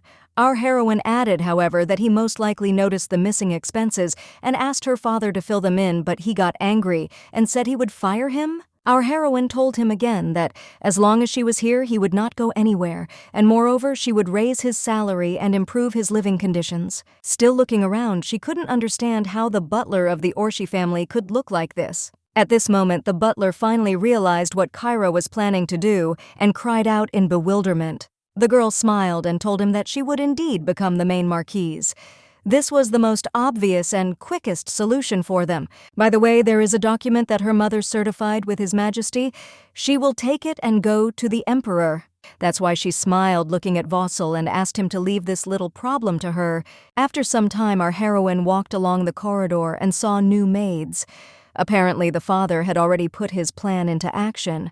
Kyra at this point ordered the maids to clean the hall where the Vienna ceremony was taking place, and quickly, she understood that if everything went the way her father wanted, her life would again become miserable and worthless. However, there was a problem. She did not know how to get to His Majesty. Of all the people she knows, she can only ask Palon Sai.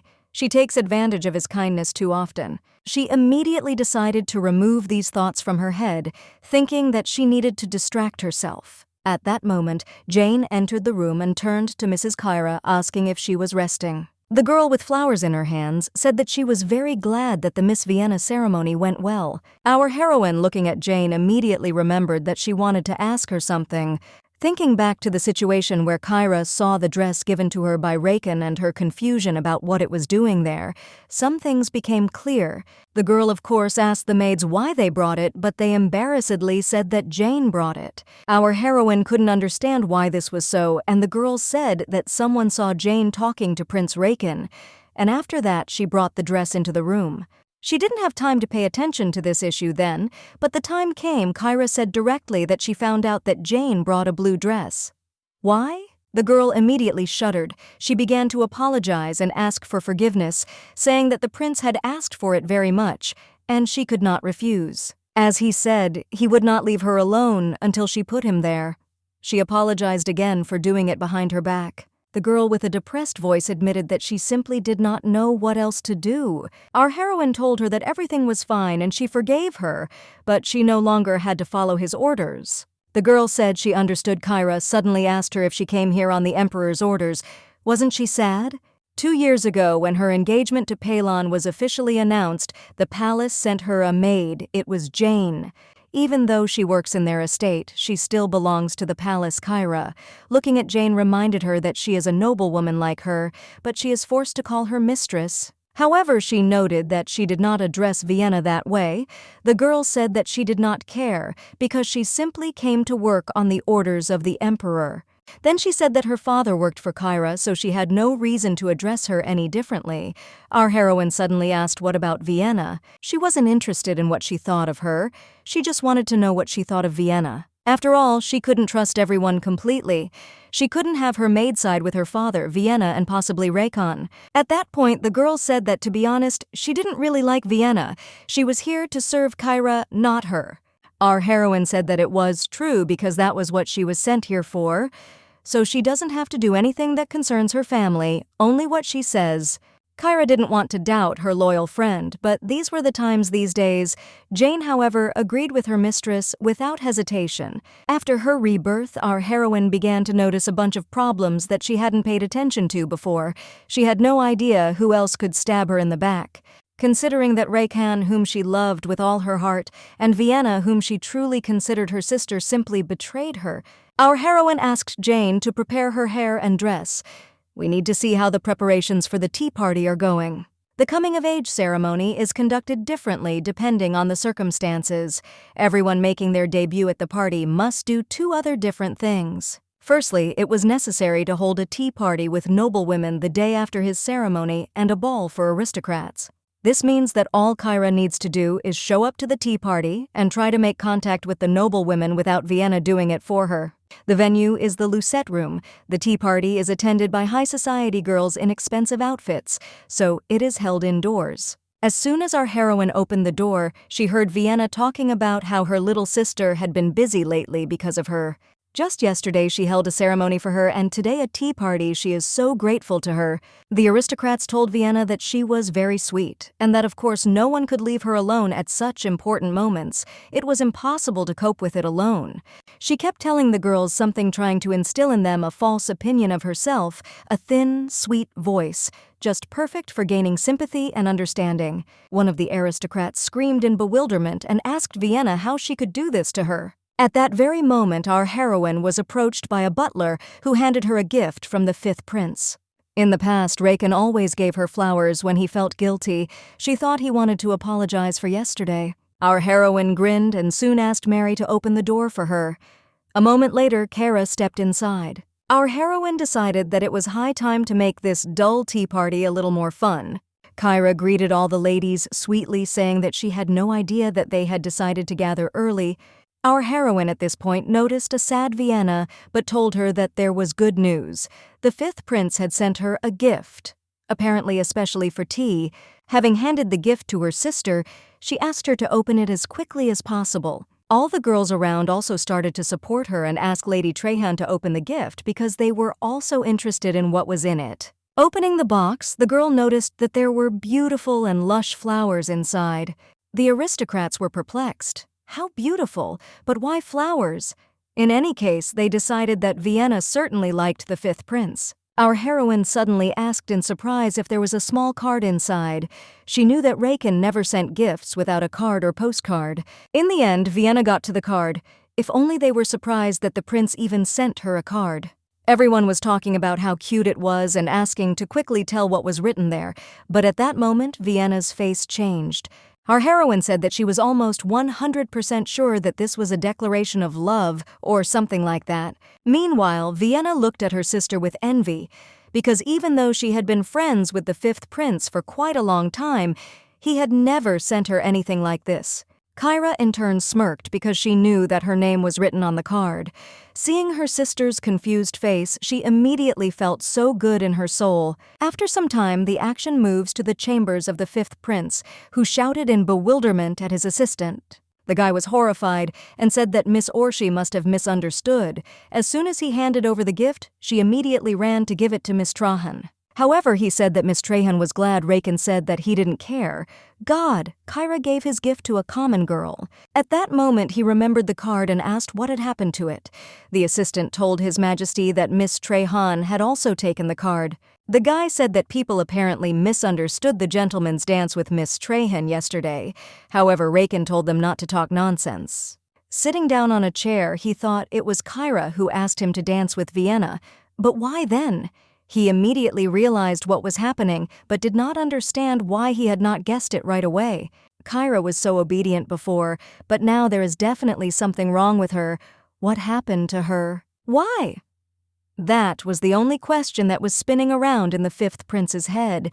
He assumed that she was very upset with him because he didn't answer her right away. Looking at the assistant, he asked him if Kyra hadn't even asked about anything. The guy sighed and said that nothing at all. She was sure that these flowers were for Lady Trehan. I didn't understand why she didn't even check the box. Kyra de Orshi, is this really such a demonstrative protest? The assistant asked His Majesty whether he should send flowers again, to which Raikan replied that there was no need to do so.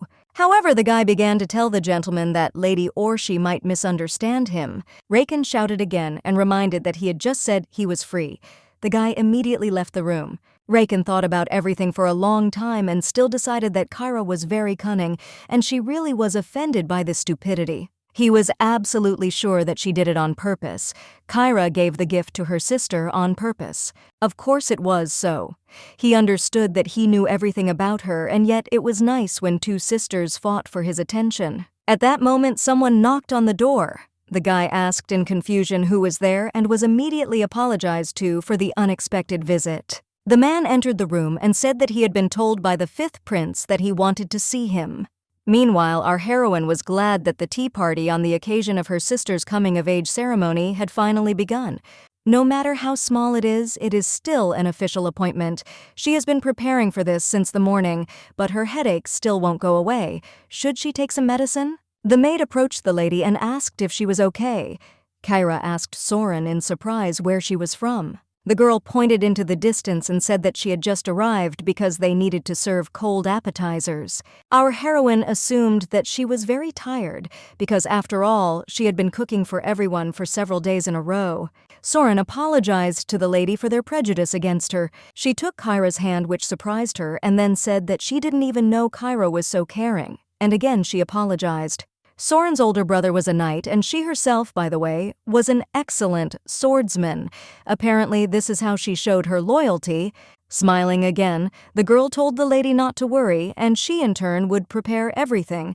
Our heroine thanked her and thought to herself that it was good that she was her maid. It's important to build good relationships with the old staff, not just hire new ones. When this is all over, you'll need to talk to the butler. Several carriages arrived, and one of them was so different that Vienna couldn't stop admiring it, and Kyra knew who its owner was. At that moment, a woman got out of the carriage and immediately greeted Lady de Orche. Our heroine smiled and greeted Lady Milia. She is the eldest daughter of Viscount Neuven, a girl from the capital with a huge fortune. Kyra pointed to her sister and said that this was Lady Trahan, for whom they had all gathered. Milia greeted her, saying that they had not had a chance to talk before. Vienna began to tell her that she was very glad that Milia had visited their modest banquet. She immediately suggested that they go inside, where she would show them everything. After a while, the girl introduced herself and thanked Milia again for visiting her today. And by the way, she hoped that she would like it there. Looking at the way they conversed, our heroine assumed that they were getting along well. Would Lady Milia really be on Vienna's side in this life? At that moment, someone turned to Kyra, and it turned out to be Lady Lavienne. Our heroine asked her when she arrived. The girl said sheepishly that she was a little late because she had miscalculated the time. This was Lady Milia's friend, Lady Lavienne Bringle. Kyra smiled and told her that everything was fine because she had come just in time. The girl thanked Lady de Orche for her understanding. However, she asked Kyra why Lady Trahan was pretending to be so friendly with Lady Milia. Our heroine smiled and said that she herself did not understand because they were seeing each other for the first time. Then, still with the same smile, the girl looked at Lady Lavienne and asked if she knew anything.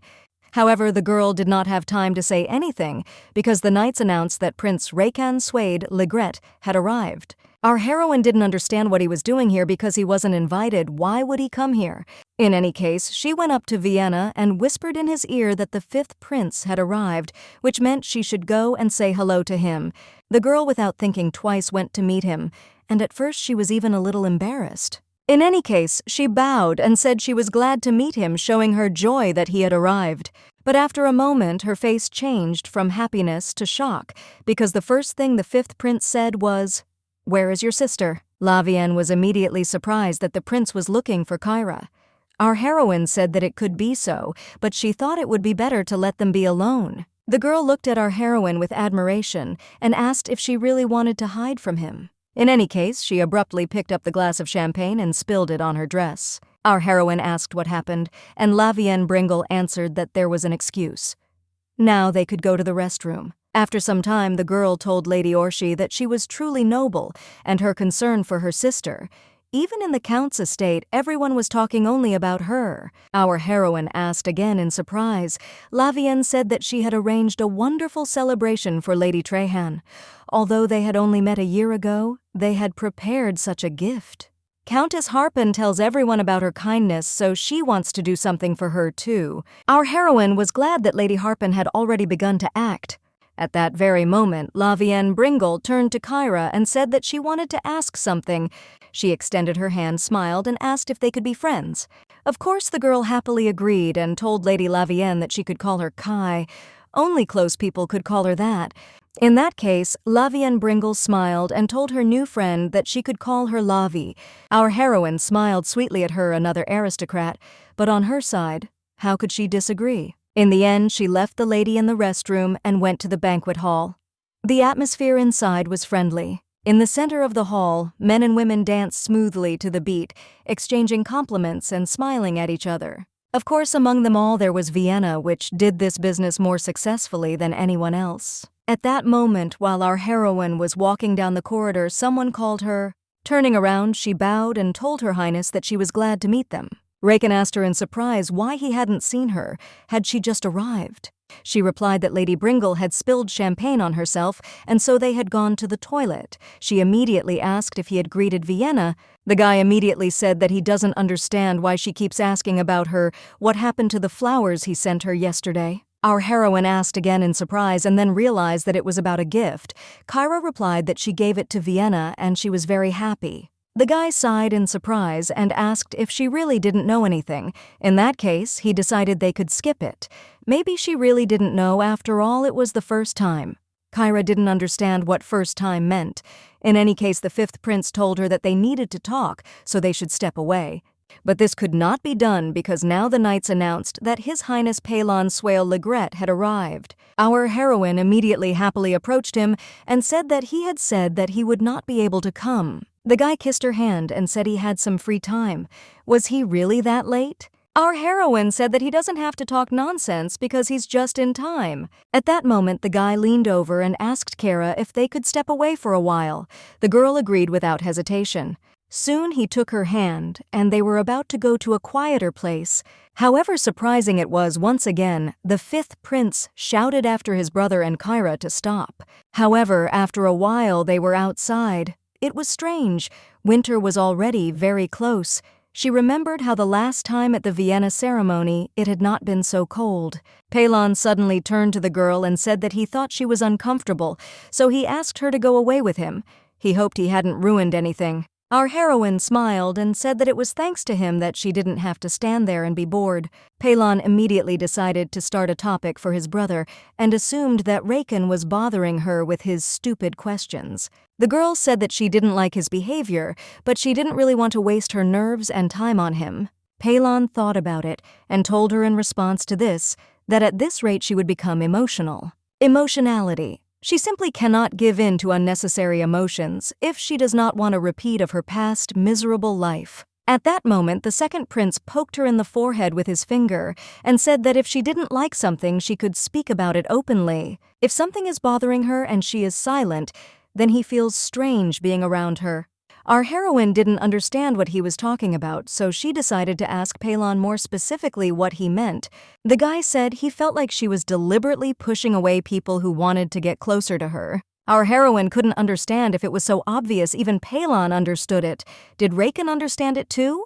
The guy suddenly said that in this way she was similar to his dead mother, which is why he started this conversation. Our heroine asked again what she and the empress meant.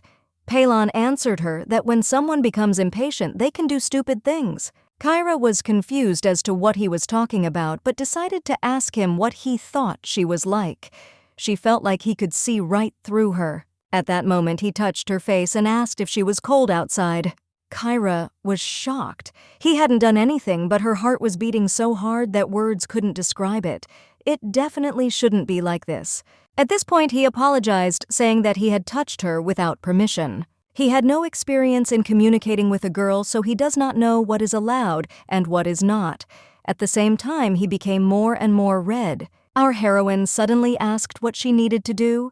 Did he want her to show the boundaries of what was permitted? Shortly after she told Palon that he was very different from his usual self, she was upset when His Highness left her so hastily at the ceremony. The guy continued to apologize, but he was so embarrassed and red that he didn't even know what to say. Our heroine asked him why he left, and noticing that something was wrong with him, she asked how she felt. The second prince apologized again, and our heroine, looking at him, could not understand why his face had become so red. Was it because of the moonlight? She looked up and noticed that today was just a full moon. Perhaps that had some effect on him. One way or another, she was absolutely sure that blushing even on the neck was not normal. At this point, Palon turned away, saying that he was out of breath and his cheeks were red. Apparently, he was very tired and needed to rest. The girl asked him if he had suddenly felt so bad. He told her that it seemed to him that this only happened when they were alone. Our heroine immediately asked in surprise, what about dancing at the ball, even holding hands, and even whispered all sorts of things in her ear? Then everything was fine. Although looking back, she supposed that even then he had been very embarrassed. Apparently, the second prince really only blushes when they are very close. One thought immediately came to her mind. Kyra asked the prince directly if he liked her. The guy said the obvious, of course, in surprise. Is it abnormal for a groom to like his bride? Kyra noticed the same clear and cold answer as always. Well, in that case, she most likely misunderstood it. At that moment, she remembered Palon's question, asking what he should do. She told him that they should keep a reasonable distance. The guy looked at her in surprise and asked what she meant by the words reasonable distance. The girl assumed that he wanted to practice, so she moved away a little and told him to come to her, and she would stop him when he got too close. Having taken a step, he did not notice any reaction, so it was logical that he decided to come even closer. Taking a couple more steps, Kyra told him in bewilderment that this was too much, because they were literally a couple of centimeters apart. However, Palon looked at Madame d'Orche and asked to be allowed to come a little closer. The girl closed her eyes and moved away a little. Palon apologized and said that he did not want to scare her. He asked her if he was okay. Looking at him, she was shocked and only thought about what the answer could be. If only he could see himself. Palon apologized again and reminded them that Kyra had suggested they practice. The girl said that it was, but he seemed to have gotten a little carried away. Who knew that the prince was so assertive? The guy said in surprise that he wasn't playing with her, but he really wanted to get closer. Looking at her, he said that he wanted to become the closest person in this world to her. Besides, it would help them in eliminating the rumors of the breakup, right? The girl said that she felt it would be better to develop their relationship more slowly. She didn't want to talk nonsense, but she couldn't open up to him right away. The guy then told her that he would do everything as he said, so he asked her to explain what else he could do for them. Since he was so persistent, she decided to ask if she could meet His Majesty. Palon asked in surprise if she was talking about the Emperor Kyra. At that moment began to explain to him that she was not particularly comfortable in her home. Her father is only kind to her when he is around, but in reality he is a rude and cruel man. He needs the rights of the head of the family to stand up to him otherwise. One day she just won't wake up and only the Emperor can solve her problem. The prince had just started to say something, but at that moment Melvin turned to His Highness and said that he was urgently called. The guy immediately apologized to the lady and said that he needed to step away for a while. Our heroine didn't even understand a little what had happened. Why did it look like he was upset? The action moves to the estate where he thought that he was too close. A little more and he would finally. But in general, it is worth getting rid of these stupid thoughts. At that moment, Melvin came up to him and asked His Highness if he was okay. The guy said that everything was fine and then asked what he wanted. Melvin said that an urgent message came from the province of Drain. A gang attacked civilians. Many of them were injured. The prince, perplexed, asked again what he had heard. Then he asked if the victims were being helped. Melvin said that it was in the process. 2 days have passed since the first attack, but they continue to terrorize the area. The prince decided that a detachment should be sent there urgently, and he will come as soon as he receives permission. After the prince's order, Melvin bowed to him and said that he would do his best. He understood that he would have to leave the capital for several days to settle this whole misunderstanding. However, at that moment, he caught himself thinking that he had her face before his eyes again. She really did look so scared and fragile. He needed to apologize. Meanwhile, the fifth prince still couldn't understand why Kyra was behaving this way with him. Why was she turning away from him? Why did she change so much for no reason? He decided he needed to find the butler and ask him to call Kyra. At that moment, he noticed a couple of guys in front of him who were discussing something among themselves. He immediately became interested. They were talking about the envoy from the imperial palace, who it seemed everyone already knew about. Raikan immediately realized that Palon would have to leave for a while, so everything was going according to plan. While his brother was gone, he would make Kyra his again. Either way, he was still curious about what happened there. Why were these guys so confused? At that moment, he noticed his brother in front of him and immediately decided that he had come again to take his Kyra. Approaching Palon, he asked his brother if he was okay. The second prince asked in surprise what had happened. Once again, he saw that arrogant expression on his face. It seems he thinks he's better than everyone else. One way or another, he told him that they needed to talk. In this case, the guys came to the restroom and Palon immediately suggested that his brother sit down because he needed to return to the castle, which meant they needed to talk about the essence. Raikan asked his brother in surprise what happened, but Palon offered to talk about him. The guy said he wanted to talk about Kyra. He suddenly reminded his brother that he wasn't interested in her.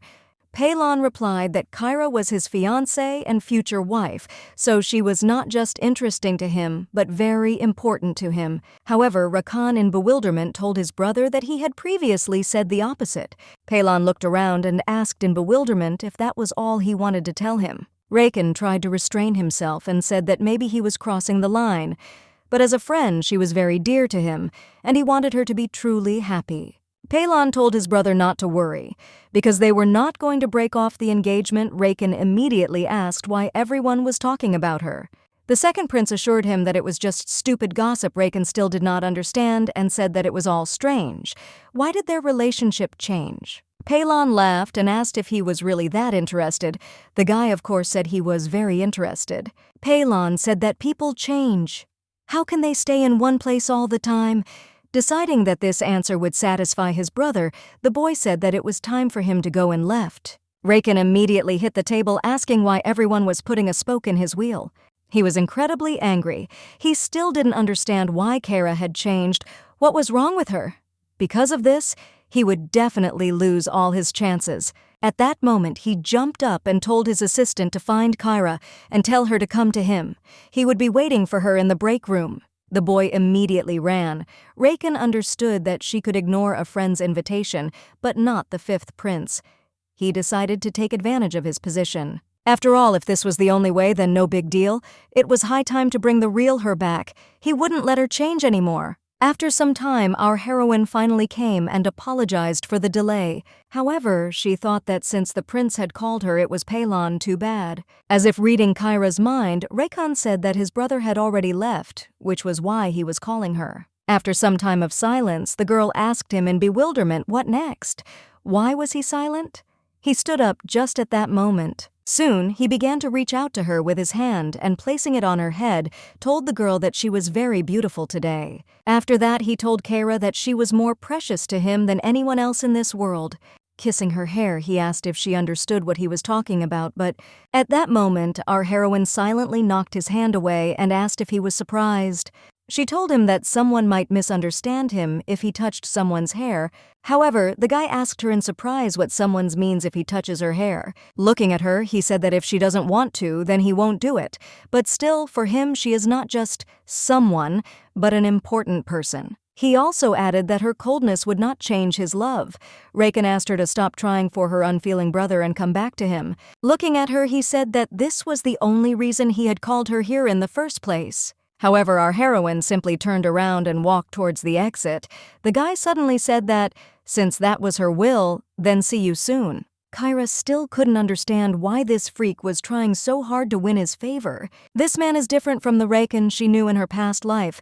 She needs to be careful because something is definitely wrong here. 3 days after the Vienna banquet, the first snow fell. Fluffy white flakes covered the garden paths, signaling the arrival of cold weather, but she had never liked snow. On the day of heavy snowfall, her mother died, without pain in her sleep, without saying a single word of farewell.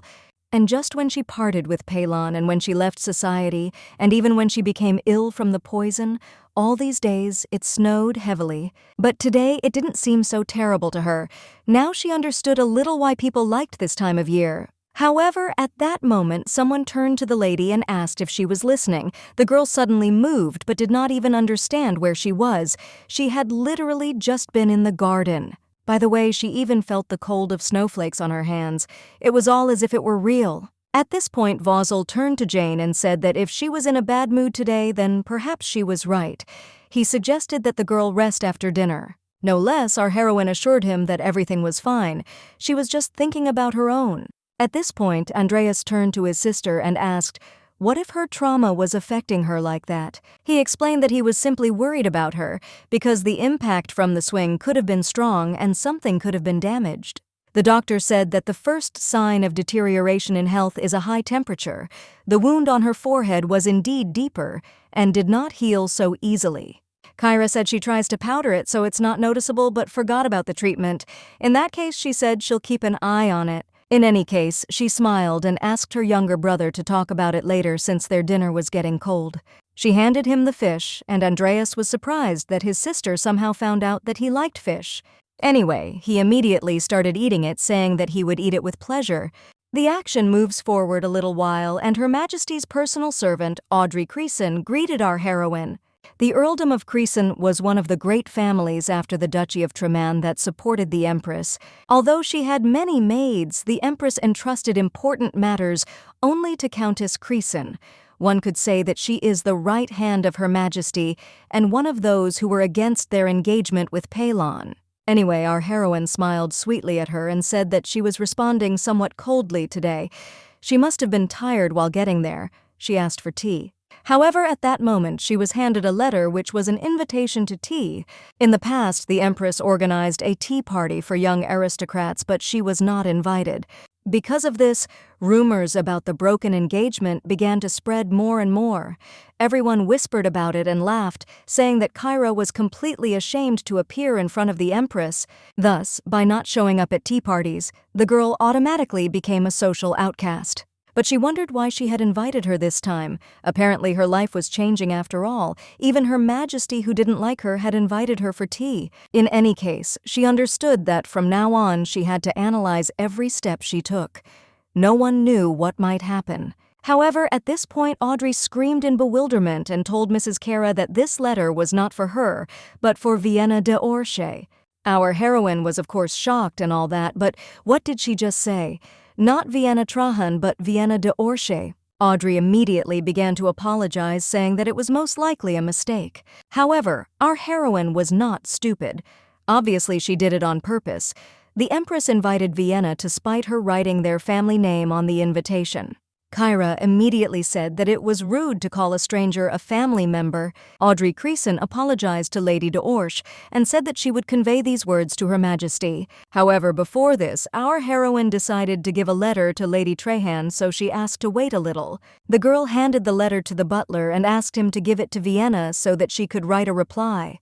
The man nodded and took the letter. Soon he left the room and our heroine was left alone with Audrey Creason. After a while, Kyra walked down the corridor and thought that the events from her past life were repeating themselves.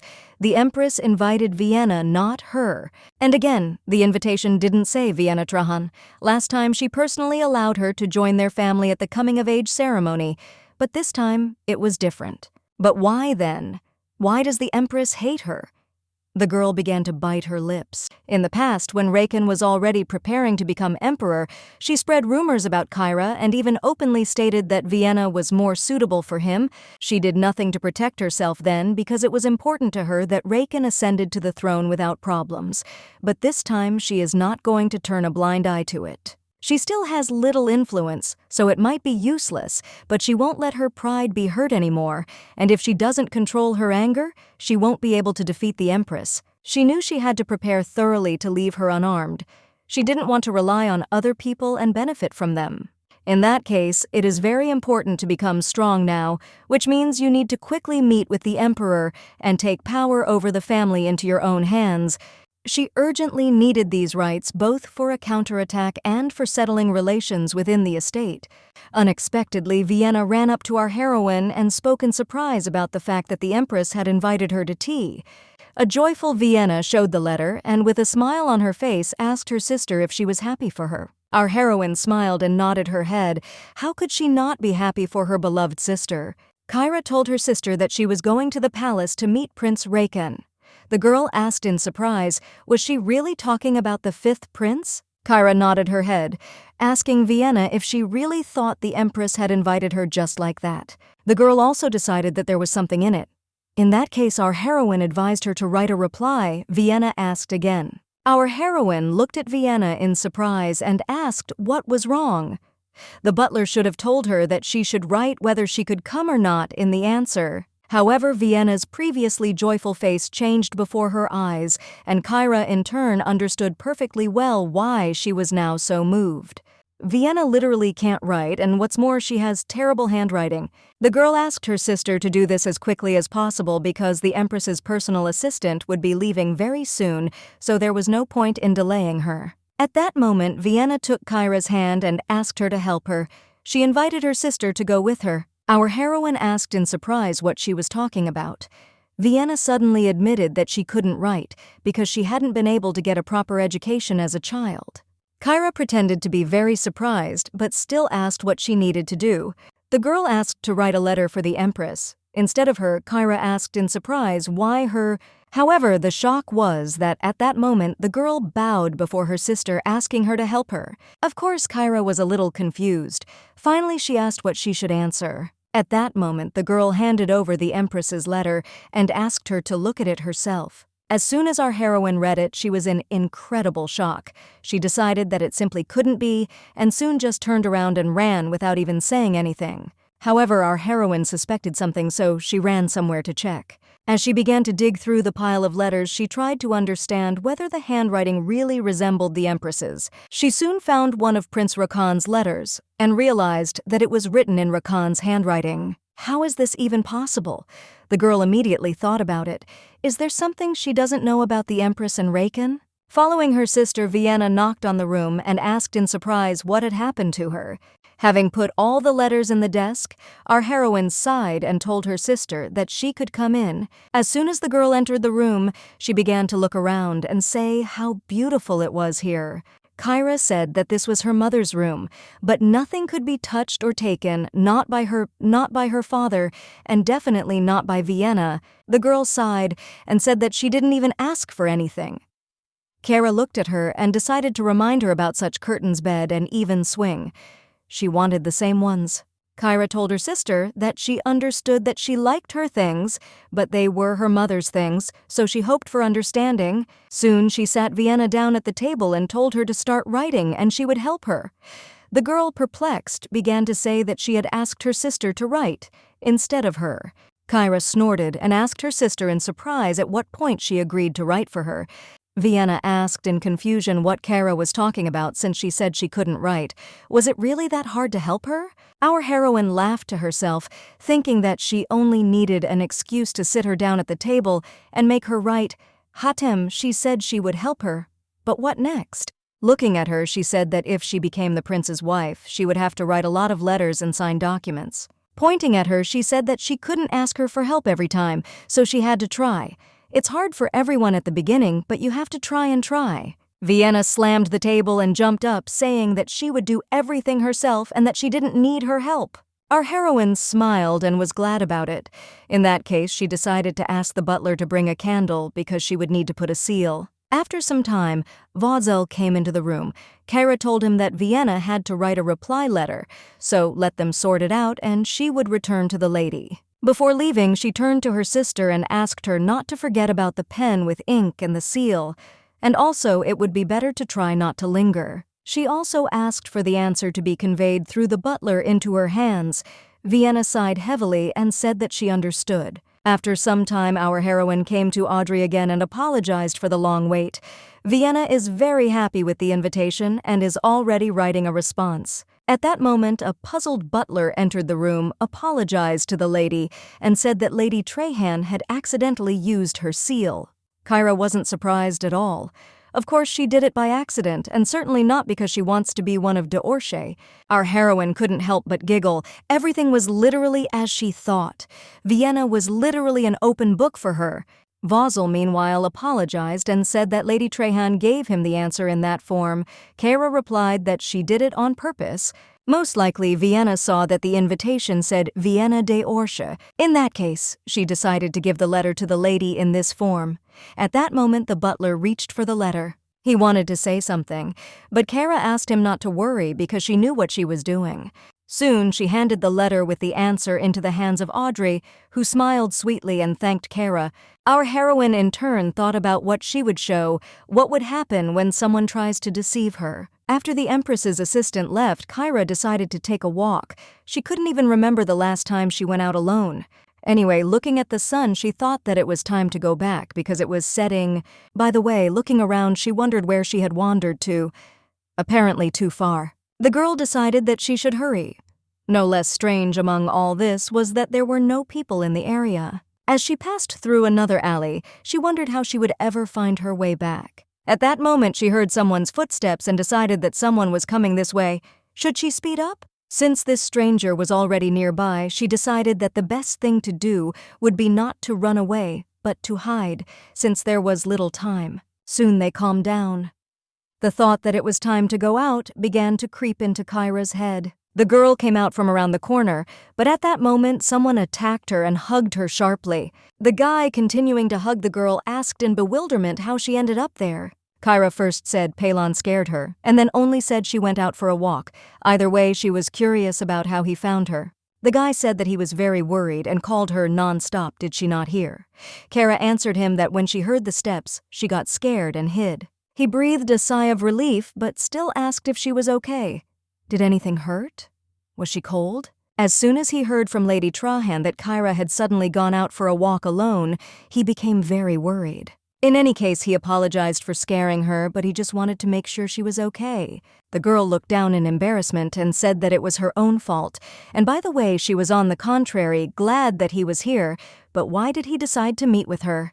Palon explained that he had come to give her a letter. She wanted to see His Majesty, didn't she? Looking at this letter, she understood that it was written by the Emperor.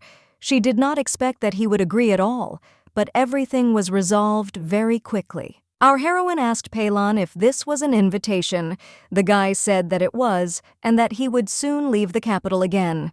It was precisely because of his departure that the Emperor asked that this letter be urgently delivered into her hands.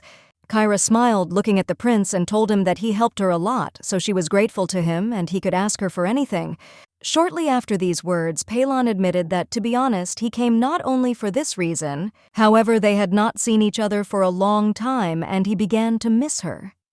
It was when the occasion arose that he immediately rushed to her. Looking at her, he said that she was more important to him than anything, which is why he asked her to take him and her hands and go to the estate before it got dark. After some time, our heroine was sitting in her favorite bathtub and enjoying this pastime. One way or another, she thought about the Emperor's letter. The main part of it can be distinguished. He invited her to dinner at the palace since they would soon become one family. One way or another, the girl understood that she should not give in to emotions under any circumstances. Coming out of the bathroom, she understood that her dinner with the Emperor and Vienna tea party with the Empress. Dinner will take place just 3 hours before tea time, and the place and time are practically the same.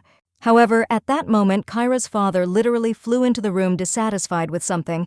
Looking at his daughter, he asked her in bewilderment how long all this would go on. Vienna ran into the room with a sad face and asked her father to stop shouting because her little sister might misunderstand him. He told his adopted daughter to stop defending her selfish sister because she was too kind.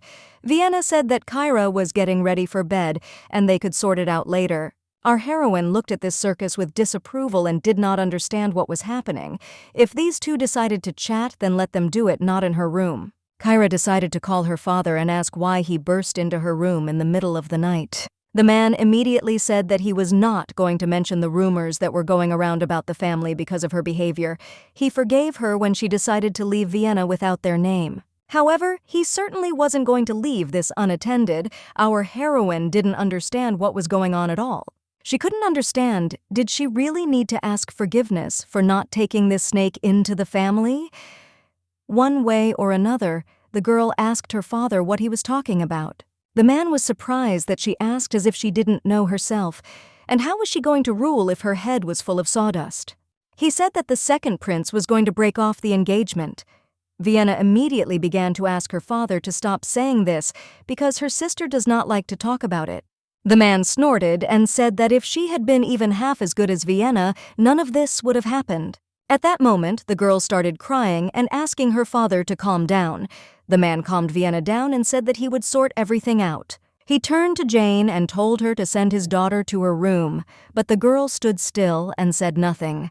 The man asked in bewilderment why the hell she wasn't going to listen to the order of the Marquis de Orsay. She was a servant after all.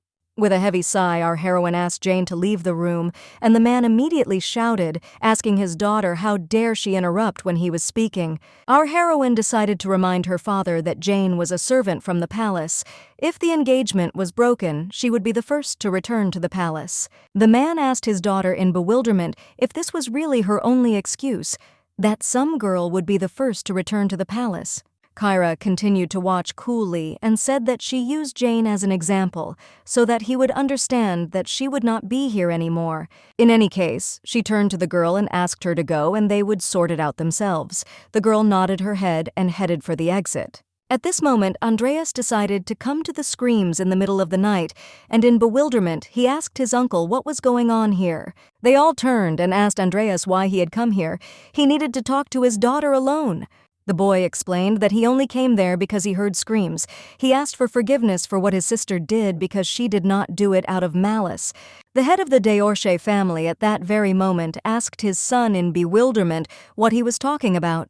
The guy fell to his knees and began to ask for forgiveness. Vienna liked one of Kyra's sister's things and decided to borrow it for a while, but don't consider it stealing. Our heroine, perplexed, asked what it meant that Vienna stole her thing. However, the guy said that he asked the maid to bring the thing. Vienna, perplexed, asked what her brother was doing. Just at that moment, a maid knocked on the door and said that she had brought what she had been asked for. Vienna immediately smiled and headed towards the door, saying that there was some kind of mistake here, so she would sort it out now. Our heroine grabbed her hand and said that if it was a mistake, then she should know it too.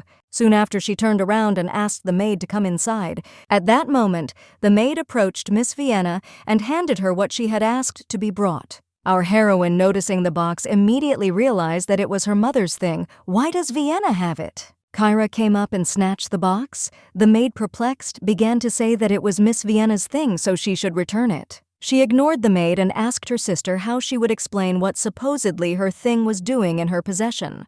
At that moment, the father snatched the box, saying that it was most likely some kind of misunderstanding. Why steal Vienna at all? Our heroine decided to remind them that if they don't know, the pattern on this box is the symbol of the kingdom of Riesel. The man, puzzled, said that she had probably given it to her sister, and forgotten Vienna began to chime in, saying that she often did that. Inside was a hairpin that her sister had never worn. Our heroine laughed, but apparently Vienna lied too much when she said that there was a hairpin inside this box. At that very moment, she snatched the box and said that there was a brooch inside. It can indeed be mistaken for a hairpin, but just press lightly on it and a hidden pin will pop off. Kyra guessed that Vienna was going to put the brooch in her hair. Now let's see how she does it without getting hurt. She immediately turned to her younger brother and asked him not to stand there like a pillar, but to call a doctor instead. The guy said that he would call him right away, and soon Kyra turned to the maid. She told her to bring some ointment in case something happens they don't know. The girl, in shock, said that she will do everything right now.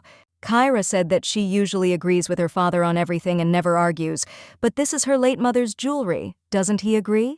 He started saying that there was no point in talking about it now because it was she who hadn't been able to keep track of her thing properly. Our heroine screamed angrily and asked if it was really she who couldn't keep an eye on her thing. The man said that this was true because if it were otherwise, how would this thing have ended up with Vienna? In this case, the girl decided that she had no choice but to check the magic box and find out who was lying. Since she is the property of the Riesel kingdom, she has magic that prevents theft. But the most interesting thing was that if someone opened it without the owner's permission, his image was imprinted. The girl, seeing her portrait, began to cry and ask for forgiveness, saying that this thing looked so beautiful and The man once again stood up for his daughter. They say that she did not do it intentionally and she already feels awkward about this situation. Our heroine sighed heavily and told her sister to leave the room because she needed to talk to her father. As soon as the girl left the room, Marquis de Orsay suddenly began to shout and say that Kyra had deliberately forced her sister to do this and showed the box. Kyra was shocked, but told her father that he could think whatever he wanted, but she was going to do everything she could for her anyway. The man asked her in bewilderment why she was doing this, and the girl said that she felt sorry for her. Her father was dead. Her mother was in a dying state. Didn't he think that she was almost an orphan? The man immediately screamed and asked in bewilderment which orphan they were talking about because she had him. He was her father. Our heroine screamed back and reminded him that he was her father, not hers. Vienna was his niece, not part of their family. At that moment, he walked out and slammed the door, asking how much longer Kyra was going to talk nonsense right in his face. He didn't even want to hear it. So the action is postponed to the next day. Madame de Orche received an invitation from Countess Harpin. Our heroine asked him to give her a letter. He gave it to her, but something was wrong with it. Kyra asked the butler what happened. The man was silent for a while and soon said that the Marquis had chosen a new butler as before. Anyway, Kyra said it was for the best and then told him to follow her lead. Then she asked, "What about the people in the kitchen? New too?" The man said that it seemed that the food from the new cooks was not to the Marquis's taste. Although he sent those cooks away, he is most likely still looking for new staff, and he also said that he will fire everyone as soon as he finds the right people. Kyra listened to all this news in bewilderment, but was glad that she had managed to pass on the note to Soren through Jane. Quote from a letter to Soren, the girl said that her father is very picky about food, so if the new staff cooks something for him, then lanthanum powder should be added. Lantana is a plant that causes vomiting when ingested. Once he and Vienna taste these gastronomic masterpieces, they all know what will happen to them. She will not let him take advantage of her position. By the way, she thought that her father would visit her after what happened, but everything was quiet. Maybe there was a meeting of vassals coming up. The vassals' meeting must be held at the highest level. It is something like a father's gratitude for allowing him to inherit the title of Marquis. Usually he only has Viscount Austen and the butler with him, but this time Wotzel is on her side. She immediately decided that in that case he should be caught for squandering the family budget. She had to be there to see that pitiful face. Already at dinner, the man asked his daughter in bewilderment whether she was really not going to greet her father. The girl asked what was the point of it if he wasn't going to listen to her. At that moment, the butler served her food, for which she thanked him. Only at that moment, the Marquis de Orche hit the table because his nerves were at their limit. Andreas screamed in bewilderment. The man continued to talk and ask how much more could this be tolerated. He asked to look at Vienna and asked why she was not as well-mannered. Our heroine burned her hands and did not understand was it really her fault that he spilled hot soup on her? Although he always did not care that she was in pain. Andreas told his father that if he continued to talk like that, his little sister might misunderstand him. The butler looked at the lady in horror and pointed out to her that her hands were all burnt, so he was calling a doctor. However, our heroine said that everything was fine and that there was no need to do it. Her father's whole appearance shows how much he does not deserve his position given his barbaric behavior. At this moment, the man still could not contain his emotions, so he swung his hand to hit his daughter. Our heroine closed her eyes and heard a distinct pop, but did not understand why she did not feel pain. Opening her eyes, she noticed her younger brother standing up to defend his sister. Our heroine immediately started asking if everything was okay with him. The guy said that everything was fine. In any case, she asked the butler to bring the first aid kit. She didn't mind getting slapped because she could use it against him later, but she didn't know that Andreas would stand up for her. Did he really want to hit her with such force? At this point, the new butler turned to Wotzel and told him that he was now in charge and there was no need to call a doctor. Our heroine started crying and saying that she didn't understand what was wrong with him. Why fire people who had served faithfully for so many years who were ready to give their lives? She started talking about how they always followed his orders, knowing that they could suffer dire consequences because of them. He was a marquis. The man said he didn't understand what she was talking about, and the girl said she couldn't ignore it anymore. The girl said she knew he had oiled the swing so she would fall off it. She knows that Vienna asked him to swing her harder so that she would also fall and hit herself. After that, he specifically told the fifth prince about it. He told him to meet Vienna, not her. Is it because he doesn't like the idea of them being close? Because he's better suited to a daughter like Vienna? The man began to defend himself, saying that it was all nonsense. After all, she wanted to date the prince herself. However, Kyra asked if he really thought it was her desire and not an unconscious state. Vienna asked in confusion what unconsciously meant. She had been told that she had a minor injury. The man began to try to calm them down, saying that the wound was almost healed, so there was nothing to worry about. Revived our heroine, understood why she had hit herself then. He had always wanted Vienna to get closer to the fifth prince. This is literally the man who is willing to harm his own daughter in order to achieve his goal. Showing her wound, she asked if this meant healed. This was her last chance before the meeting of the vassals to win over as many people as possible to her side. Now all the people in the estate seeing the scars that he tried to hit her will understand that she is just the unfortunate daughter of a terrible father. Fortunately, he did everything as she wanted. The people around began to whisper in confusion, talking about the deep wound on Kyra's head. Our heroine only thought that this was the right reaction she was waiting for. If only they knew how much she suffered and didn't use holy water for this moment. With tears in her eyes, the girl asked her father if she was really his daughter. Looking at the Marquis's angry face, the girl watched to see how he would be able to get out of this situation. He cried out in bewilderment, saying that so much time had passed and that nothing could be seen at the Vienna ceremony. She had hurt herself and was trying to reproach him. Our heroine held her head and asked her father if he really thought his daughter was that bad. She admitted that she simply covered her wound with her hair to avoid his righteous anger. Looking at her father, she asked what he had done on his end. Kyra continued to cry, saying that this was too much even for him. But okay, let him spread rumors that she did not do it throughout the estate, replacing the butler who served with truth and faith. Andreas looked at his father in bewilderment and asked if what his sister was saying was true. The man immediately asked his youngest son what kind of nonsense he was talking. The servants' contracts were coming to an end, so he decided to replace them. Kyra started screaming, asking if he really thought she didn't know. It was because of Vossel, who told him he wouldn't cover for him anymore. Looking at the butler, the Marquis cried out in bewilderment and asked if he really said that. In that case, he should have been thrown out long ago.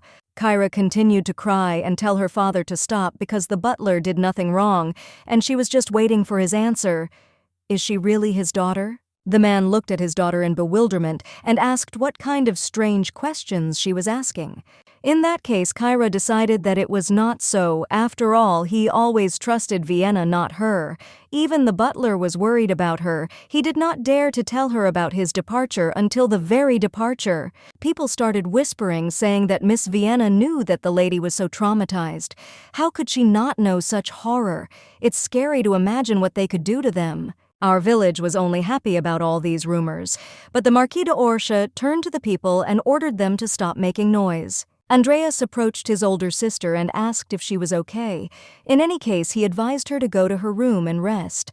The girl smiled and told him that he was right, so they should leave here. Finally, the girl asked Soren not to disturb her until she sent the servant herself. After some time, our heroine asked one of the maids if she had found what she had been asked for. The girl handed over a notebook. Kyra even prepared fabricated evidence and hid it in a safe place. Now it was all over. Everyone had seen how terrible her father was, and that meant she could breathe a sigh of relief. Also, the girl decided that it was high time to finally use holy water to heal her wound. The very next day, she had to go to Countess Harpan for tea. Who knew that their meeting would happen so quickly?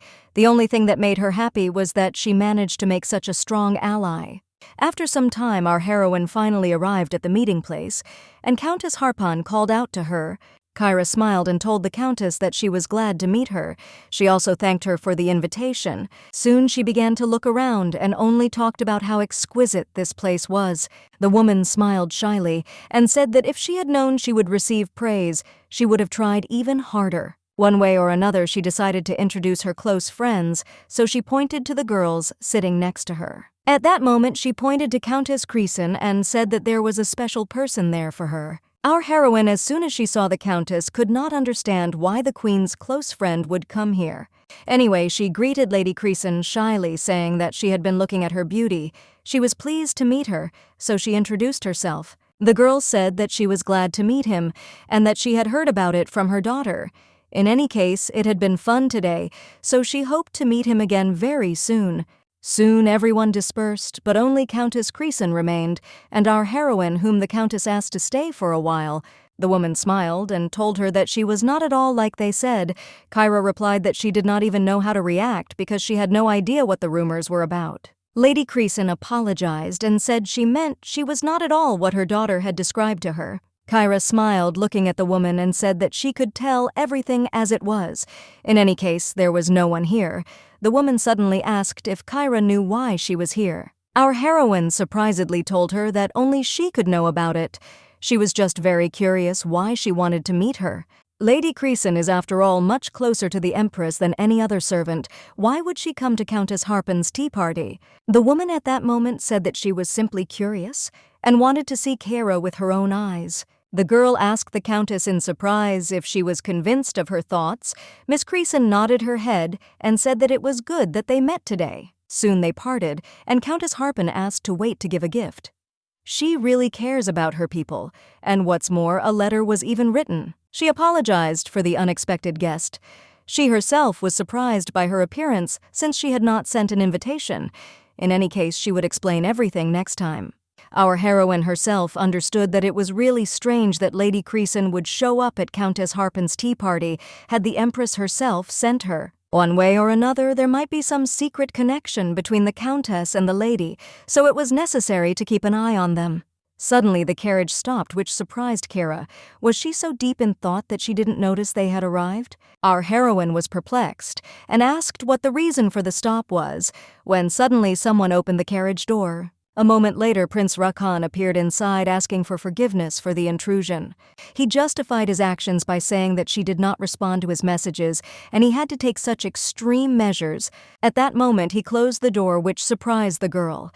Looking at Raikan, she asked him why he was looking at her so strangely. A moment later, he touched her hair, then pulled one strand behind her ear. Soon he took another strand of hair, but a different one, and kissed it, telling Kyra that she seemed completely different lately. Looking at her, he said that everything seemed as if she was confidently moving towards some goal. Only now he noticed that because of this goal, she was destroying relationships with her loved ones by committing strange actions. The guy suddenly smiled and told her that it looked as if she had already been through all this once.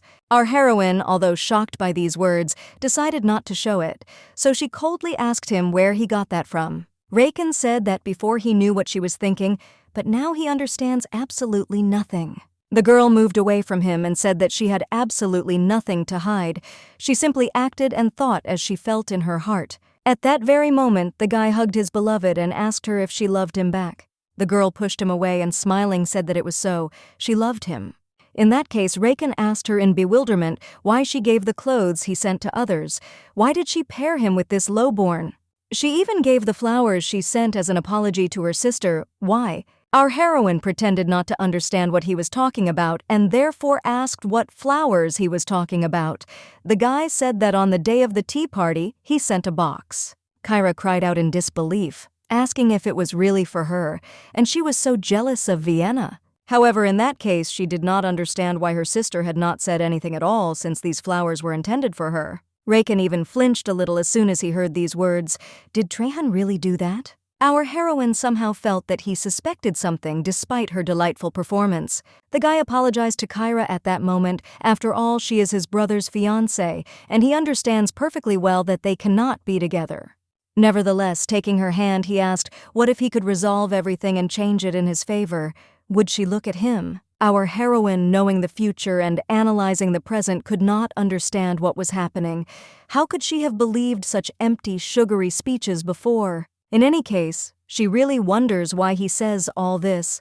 When she analyzed their relationship, she realized that they really were good friends at first. The girl understood that Raikan absolutely did not love her, but then why was he saying all these empty words? Looking at those puppy eyes as he looked at his so-called beloved, she knew that in the end he would choose the Vienna snake. The girl suddenly told him that she really liked him and that she was very sorry that they couldn't be together, but that it was still worth stopping. Raikan continued to tell Kyra that these were not empty words. He had sworn that he would not leave her alone. She immediately remembered the promise he had given her when he became a prince. He had given the so-called word of a gentleman. Funny. Our heroine told him that such words and promises are impossible to forget. His speeches gave her hope. However, he not only kept his promise but also took advantage of it. Raikan turned to the girl and soon noticed her tears. Should he get closer? Why was she crying? He decided to tell her that he loved her and wanted to know that their feelings were mutual. Kyra, meanwhile, was thinking about how hard she had bitten her cheek to make the tears come. I wish this performance would end soon. The girl asked the prince not to suffer because she wanted him to be happy. Whoever was next to him, she would support him. One way or another, she needed to think. The guy asked not to say that he didn't want to accept this answer because he wanted to hear the truth, but Kyra asked the prince to leave because she needed time. Could he understand that at this moment? Raikan asked her a counter-question. What about her? Did she understand what he meant? Our heroine said that she understood and therefore asked him to leave. The prince suddenly shouted, saying that everything was wrong. He only wanted to say that. Our heroine once again shut His Highness's mouth and said that time was up, we had to go. At that moment, he grabbed her face and turned to her. Kyra was confused and began to think what this weirdo was thinking. Soon he began to reach out to her with his lips, thinking that in this way he could resolve their current situation. Nevertheless, our heroine began to turn away from him with all her might, making it clear that she did not want this. The guy asked her in bewilderment if she was really scared, to which the girl nodded her head and asked who wouldn't be taken aback in her place. Why so suddenly? She could only think to herself how much this jerk irritated her. She told him again that she needed time. The fifth prince smiled at last and told his beloved Kyra that she was very beautiful. He wanted to kiss her to prove his feelings. Funny. Does the fact that she is beautiful give him the right to kiss her? Raikan at this point asked the girl if she wanted it. At that moment, His Highness was called, saying that it was time to go. The girl told him that he had business, so he should go. Raikan finally leaned over to Kyra and asked if they had cleared up all their misunderstandings. Our heroine asked what misunderstandings they were talking about. The guy took one look at Kyra and told her that he wasn't interested in Vienna at all. She was just her relative, and that was it. No need to try to set him up with her in the future. He smiled and said that he loved only her. She really was the most beautiful girl in the empire, and he restrained himself from running to her with kisses. In any case, he opened the carriage door and said that it was time for him to go, but she should remember that from today on, no one else should touch even the tips of her fingers with their lips. Soon the carriage set off and our heroine couldn't understand what kind of nonsense had happened. What did it mean not to kiss others? She had never kissed anyone anyway. In the past, despite all her efforts, Raikan only honored her with a fleeting kiss on the cheek, but this time she noticed that the guy had gone for something new, but she couldn't understand what he was trying to achieve. Why did he need her so much? Our heroine at this moment remembered the evening when Kyra and Palon went out onto the balcony. Did Raikan really think that they kissed then? However, there was no one else there, so how could Raikan know this? In any case, she soon arrived back home and was met by the butler. He said that while she was away, a meeting had been held and the documents she had requested had been carefully checked. The girl asked him what had happened in the end. Vossel told her that they had approved a suspension from state affairs for 3 months. Of course it was wonderful because being removed from state affairs was indeed a great punishment for her father. Kyra turned to the butler and said that she hoped he did not feel guilty because it was a natural result. As a result, the removal of her father brought our heroine the greatest benefit since the management of the estate's financial affairs is now hers, which means it's time to get full rights. Anyway, the girl noticed that the house was somehow quiet. Fortunately, she can now breathe freely. She felt much better having given up the dream of becoming her father's favorite. Eventually, time flew by, and the day of her meeting with the emperor arrived. Also, today was the day when Vienna would attend the empress's tea party, and she would take what was rightfully hers. Suddenly, Kyra saw a strange commotion near the carriage. Vienna was arguing about something with the butler. Vienna was perplexed when she said that she was going to the empress, so why on earth was her sister taking the carriage? The man answered her that Mrs. Kyra also had business. She was going to the palace. The girl was perplexed and asked the butler if he was deaf because she was going, not Kyra.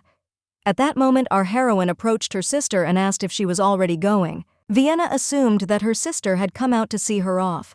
In any case, she was sorry that she had no invitation, so she would not be able to enter the palace. Our heroine found it funny to watch her sister's arrogance. Just think, she was proud of an invitation to a tea party where there would be girls from the upper classes. It was just perfect, so it's a good idea for Vienna to continue. At that moment, Kyra told her sister that she would be happy to see her off, but what a pity she was very busy today. After that, she turned to Jane and said that it was time for them to go, so they needed to get into the carriage. As soon as Kyra entered the carriage, her sister asked her in bewilderment where she was going. The girl answered her sister that she would tell her everything as soon as she arrived, and as for her, have a nice tea party. After some time, our heroine arrived at the palace where Palon met her at the entrance. The girl thanked him for coming out to meet her. Palon replied that it was nothing because he had promised her. Stepping out of the carriage, the girl immediately felt the gazes fixed on her person.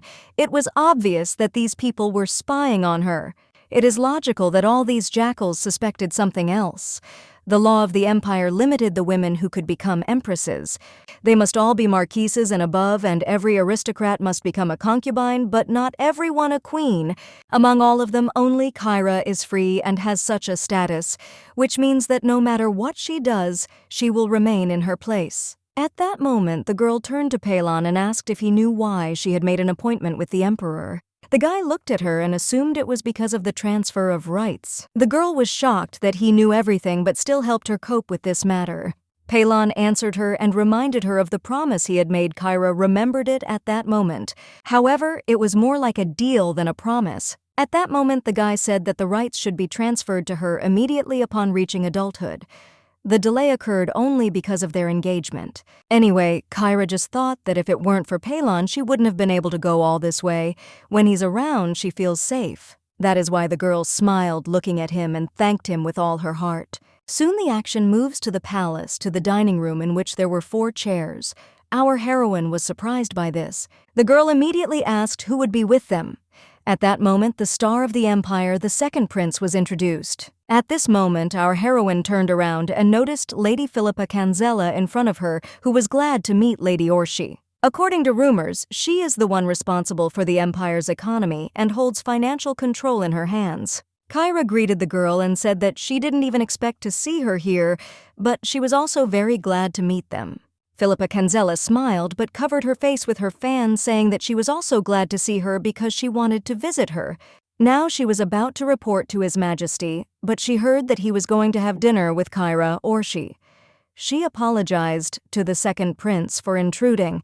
Palon said that all was well and asked her to sit down. Then Philippa Canzella sat down and told Lady Orshi that her mother had been a wonderful person. She even admitted that she wanted to be like her, but it was a pity that their lives were so fragile. After her husband's death, she thought that she would be thrown out of the family, despite her pregnancy. One way or another, even after the birth of her son, it was her mother who helped her obtain a title for him. Our heroine was very surprised by this, because she did not remember her mother being interested in other people's affairs, and besides, she was often sick and rarely left the house. I wonder why she helped them then. Was she afraid that after Kyra's death, she would end up in the same situation? And at that moment, the girl understood why Lady Philippa was here. She knew who exactly helped her son and was now going to help her get her title. Philippa Canzella, meanwhile, said that her son was already 12 years old and would soon come into his own thanks to his mother, Kyra. At that moment, His Majesty entered the room, which the knights immediately said, "The great son, Legret." His Majesty the Emperor smiled, looking at Kyra, and said that they had not seen each other for a long time. Deciding not to beat around the bush, he decided to ask the girl what exactly she wanted to talk about. It was better to decide everything now and then eat. Our heroine told him that she wanted to receive her title by right of inheritance. Then she handed him the letter that her mother had left before her death. She admitted that she did not know about the letter for a long time since her father hid it from her. In any case, Kyra said that the emperor most likely heard about his removal. She decided to show everything and tell everything in advance. By the way, the letter is officially certified. Palon said at this point that Lady Orshi should have come into her rights 2 years ago. Our heroine confirmed his words, but said that she did not blame anyone for this because that's how it happened. Philippa Canzella suddenly said in surprise that most likely they had discussed it among themselves, and that was why they were so calm. However, the emperor said that if they had both decided everything, then it seemed to him that it was being done as a protest. Was it because he wanted their engagement to be broken? Our heroine, perplexed, asked the emperor if he really wanted this. The man, confused, began to say that it was not so. He just wanted them to get married sooner, but everything dragged on, and our heroine at this point answered him that she knew everything. After all, a lot of time had passed and a lot of changes had happened in her family, so she wanted to finish with it. Kyra Orche Marquise by hereditary blood asks His Majesty to grant her legal rights. Before that, he said he needed to ask her something. He wanted to know if it would change the status of her engagement to the prince. The girl said that this would not affect her engagement in any way since she herself wanted it. In that case, the emperor said that he saw no reason to oppose this desire. He snapped his fingers and asked the servant to call the official. Flash forward to 2 hours later at the Orche estate. Vienna was furious that her sister had taken their family's carriage and left. In that case, she looked around and noticing some carriage said that she would go in this one. The people looked at her in bewilderment and the girl replied that her father was sick and her sister was not at home, so while they were away she was the mistress here. However, at that moment the butler approached and told the girl that this was the mistress's personal carriage and no one else had the right to use it. Vienna snorted and asked what he was even talking about. He always follows Kyra around, so doesn't he know? She decided to recall the words of her sister, who said that she did not feel sorry for anything for her. So what kind of nonsense is this? The man still stood his ground and said again that this carriage could only be used by the lady, so she should choose another carriage. Vienna even started laughing, asking the butler how much he disliked her. The man wanted to say that this was not the case at all when suddenly Vienna screamed. She told him to stop talking nonsense and save his speeches for others. She's going to the castle right now. Vazel wanted to warn her about what would happen if she went to the castle, but the girl only laughed and got into the carriage. Soon, she left the estate. One of the knights ran up to the butler asking if he was okay. The guy immediately noticed that they had problems because the miss went on the Kyra carriage. He said in bewilderment that it was a gift from His Majesty for the engagement, and the butler, in turn, said that they had to warn the lady he would write a letter, but who would deliver it? The action moves back to the emperor's palace. Palon is approached by his assistant, who is passing on some information. The guy handed over a letter and said that it came from the Dorshi estate, which was sent by the butler Kyra, was a little surprised. The man said that something bad had happened. Vienna left on the Kyra carriage, which was a gift from His Majesty. The girl did not listen to him, despite all the warnings. He assumed that His Majesty would be angry, so he asked to meet Vienna. Our heroine asked when the letter arrived, but still the sister did everything as expected. Melvin replied that it took about an hour before it reached his hands. In that case, our heroine realized that it came just when she was at dinner with His Majesty. The girl stood up from the table and Palon took her hand and asked in surprise what had happened. The girl turned around and said that Vienna had caused trouble again, so it needed to be checked. Soon after, he looked at the letter and was shocked. Could it really be true? Kyra told him that Vazel wouldn't just write like that. After some time, the guys went outside to meet Vienna. Meanwhile, someone was scolding the girl who was in tears. Of course, our heroine noticed this. With a heavy sigh, our heroine began to ask Palon for forgiveness because she did not want to dispose of His Majesty's gift in this way. She understood that she should have kept a better eye on him, so she asked him to forgive her sister. The guy told his fiancée not to say stupid things because he had no desire to punish her. But nevertheless, he looked at the girl and said that he would like to warn her. The girl lowered her head guiltily and said that she understood His Highness. He asked her to look at how Kyra had to suffer because of her actions. Vienna turned her gaze to her sister and began to apologize to her, saying that she didn't mean it. However, after that, Palon put the cape on Kyra. At that time, she thought that everything was going according to plan. She knew that Vienna would ride in this carriage. Of course, she didn't know how long the girl had been arguing with the knights of the imperial palace, but at least 10 other carriages had passed by them. In society, your reputation can crack in an instant like thin ice. And the funniest thing is that it doesn't matter that the title of Marquise is rightfully hers if it was not officially awarded. Everyone around her wants her to fall. They will all gossip and say bad things about her despite all the good things she does. However, when the people in the palace see what a fuss Vienna has made and how inappropriately she is behaving, and her who is so zealously defending her sister, they will certainly pounce on her with sympathy. Unfortunately, the battle for the title is not without casualties, so she needs to attack first. Literally in a week, this situation will be forgotten, but her kind attitude and title will remain in the memory of all people. The girl knew for herself that she should strengthen the position of the Marquise, and was there a better way? Kyra at this point turned to Palon and thanked him for his understanding. Of course, there were still tears in her eyes. The guy hugged her to calm her down and at the same time told her that everything was fine. In any case, he ordered the door to the carriage to be opened, and henceforth it was to be opened only for Lady Kyra de Orche. The knight of the imperial palace stood up at attention and told His Highness that he understood everything. Vienna at this point looked at them in bewilderment and said that she also needed to get inside. Palon turned around and looked at the girl with disdain. He decided to say again that this gift was only for Kyra and only she could ride in this carriage.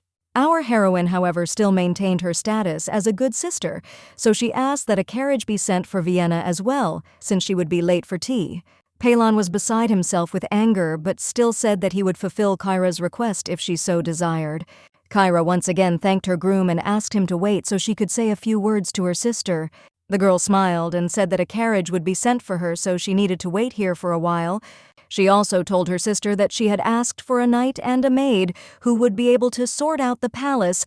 Vienna bit her lip and said that she understood. Kyra looked at the knight and the maid and asked them to take good care of her sister. The guy happily told Lady Orche that everything would be done, and now he was closing the door. After a while, the carriage was moving, and Kyra thought that everything was perfect.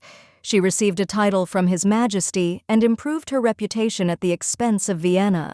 In any case, all she could do was wait for the reaction of the people who saw all this. Looking at the palace, she caught herself thinking that the palace, which she had seen so many times in her past life, seemed to have always been so beautiful. I wonder if I should thank the poison that killed her body and allowed her to live a second life. What else can one dream of if not sweet revenge? Nevertheless, our heroine began to think, will she really be able to change this life? In any case, she threw her head back and decided that when it was all over, maybe she would still try to live this life for itself. At that moment, the girl felt a sharp pain. Looking at her legs, she assumed that she had run too fast, and probably now there was blood. After a few seconds, Palon handed her a handkerchief, asking Kyra if she was hurt. He soon turned around, saying that he would not look and that she could examine herself for now. Once again, the girl noticed that Palon had blushed. Why was he so red? Or, on the contrary, what was wrong with her? Why did the prince seem so cute to her? Either way, she decided that the scarf would definitely not help in her case. Soon she raised her head and noticed Palon's gaze. She reminded him that he had promised not to look. The guy apologized and said that he thought she was in pain, so his body turned around on its own. He didn't want to make her feel awkward, so he promises that she won't be hurt because of him in the future. Our heroine was surprised that Palon was taking responsibility for her leg wounds. After some time, they arrived, and Palon offered to carry the bride, since it would be better for her not to move unnecessarily. The girl began to make excuses and say that everything was fine. She could go herself. However, Palon decided not to listen to her, so he immediately picked her up in his arms. He asked her to be patient for a while until he carried her. Kyra wanted to say that there were many people in the castle, but the second prince interrupted her and asked her to pretend that she had lost consciousness. A moment later, they passed the butlers.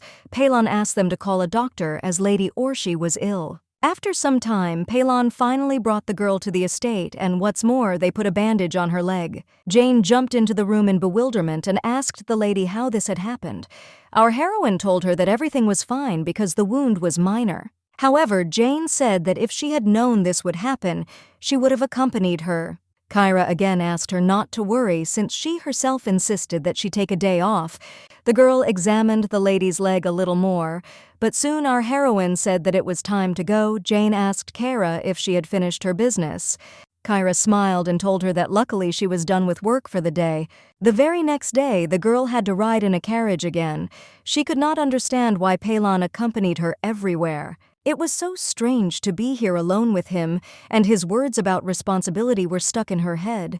In any case, she decided that she wanted to open the window. At that moment, Palon asked her how she felt. The girl thought for a moment and then said that something in her chest was squeezing, and it was as if the keyboard had risen. Touching her head, he asked in surprise where and what hurt. Kyra was embarrassed and said that it wasn't really that. She was just embarrassed by his words.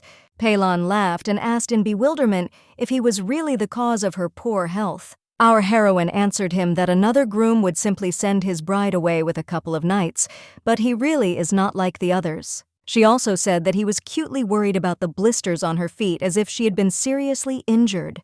Besides, she is confused by the word responsibility. He suddenly says such things and therefore she cannot understand. Is it really that easy for him? The guy said that it was not difficult for him to take responsibility, so he said so. Our heroine wanted to say something else, but Palon got ahead of her and reminded her that she would soon become his wife, so he should think about her. Kyra in turn reminded him that they had a regular deal, so he didn't have to try so hard. Hearing this word, the guy's face instantly changed, and it was noticeable that it offended him. The girl said in any case that what they had agreed on would be enough for her. She decided to remind him of the plan that she was taking away the rights to the family and helping him ascend to the throne. Palon squeezed his leg and said that he remembered, but still she was officially his fiancée and he had responsibilities. That didn't mean he could completely remove the emotions from their relationship. She is his future wife, the only woman he will live with for the rest of his life. This is more important to him than their agreement. Kyra said she understood what he was talking about, but their wedding was not happening anytime soon. Looking down, she suggested that he think about the present because the most important thing for her now was to sort out her title and her home. Palon's expression sank even further and he apologized for not helping her with this sooner. Kyra was puzzled and said that it was none of his business, but he still apologized, saying that if he had the status of crown prince, the family would treat her better. Kyra laughed and said that in the future they will solve problems together. After all, they have a common goal and they will achieve it. The guy once again blushed in all possible places and whispered, "Together." The girl breathed a sigh of relief and noticed that he smiled, so she assumed that he could answer her question. His Majesty very quickly agreed to give her the rights of the head of the family. Is there any other reason for this? The boy said that most likely the emperor only wanted to keep his word to the late marquise, her mother and supporters. That's why he agreed so easily. Kyra was happy that she got what she wanted anyway, so there was no need to look for pitfalls. Vazel, Henny Soren, they will all be happy to hear this news. At that moment, Palon pulled her out of her thoughts and asked her in surprise what she was thinking about. The girl suddenly noticed that the prince seemed to have become more cheerful. Suddenly she stared at him, trying to figure out if his eyes had always been that color, so golden and deep. Had they always been so beautiful? She touched his face and said that the royal family members had very beautiful eyes, so she just wanted to take a closer look at them. She was shocked that she had touched his face, but Palon took her hand and pulled her towards him. Looking at her, he became a little dreamy. Kyra asked him what happened, to which he answered that her eyes were beautiful. Our heroine thanked him for the compliment, but still asked him to give her her hand because she was sweating.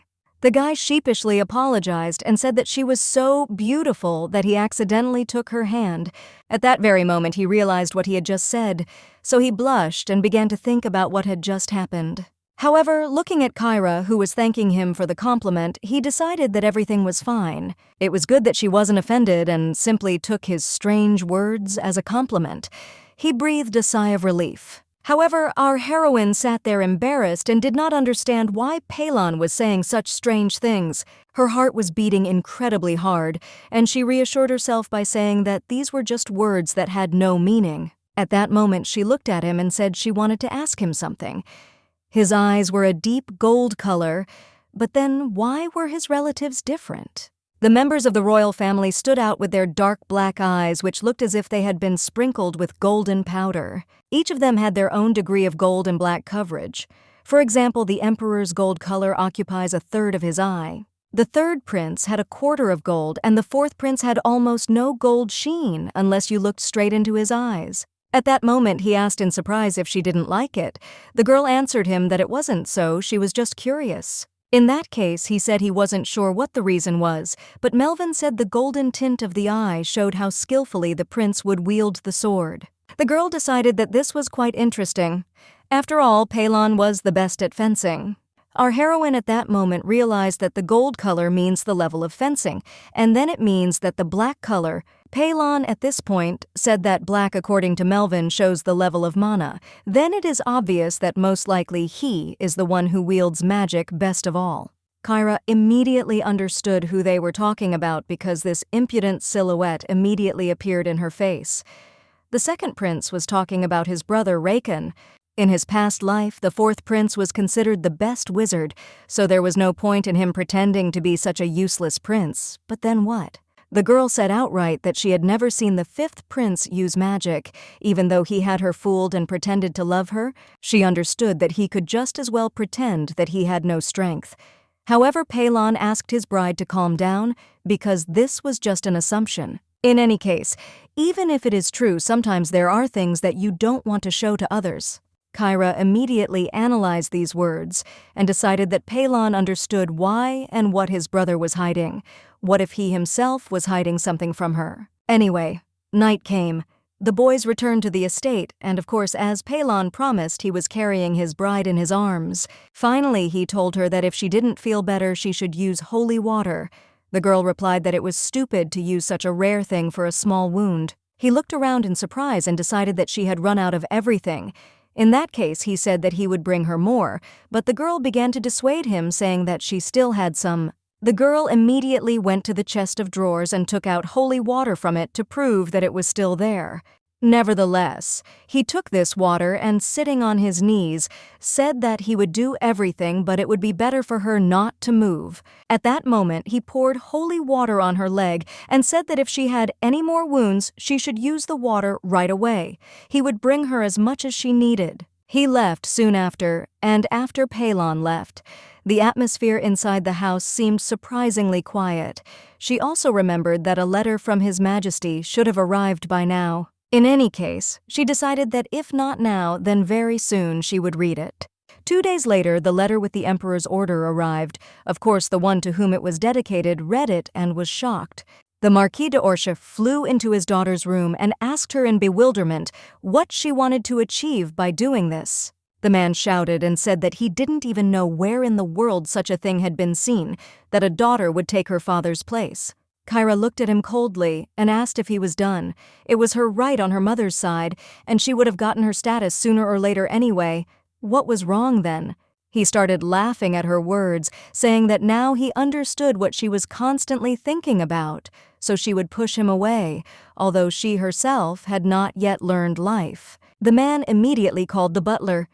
As soon as he entered, he addressed the Marquis, saying, "Mr. Travis." The head of the family asked in bewilderment, was it really because of this piece of paper that he was now called Lord?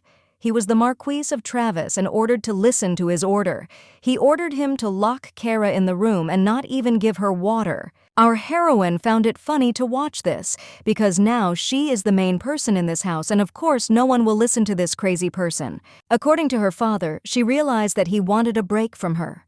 In that case, she asked Voxel to lock him in a room so that he could rest and think. Of course, all the butler could do was nod his head and obey the Marquise. The knights immediately grabbed the man, who asked them in bewilderment what they were doing. What on earth was Kyra doing? The girl smiled one last time and told her father that he had done everything he could, taking advantage of her privileges. She thanked him for warming up a place for her, and now he can rest because she takes everything for herself. The man asked his daughter in bewilderment how she could do this to him. Soon the door slammed shut, and the screams of the former Marquise were heard in the corridor. All the workers, including Kyra, were watching what was happening.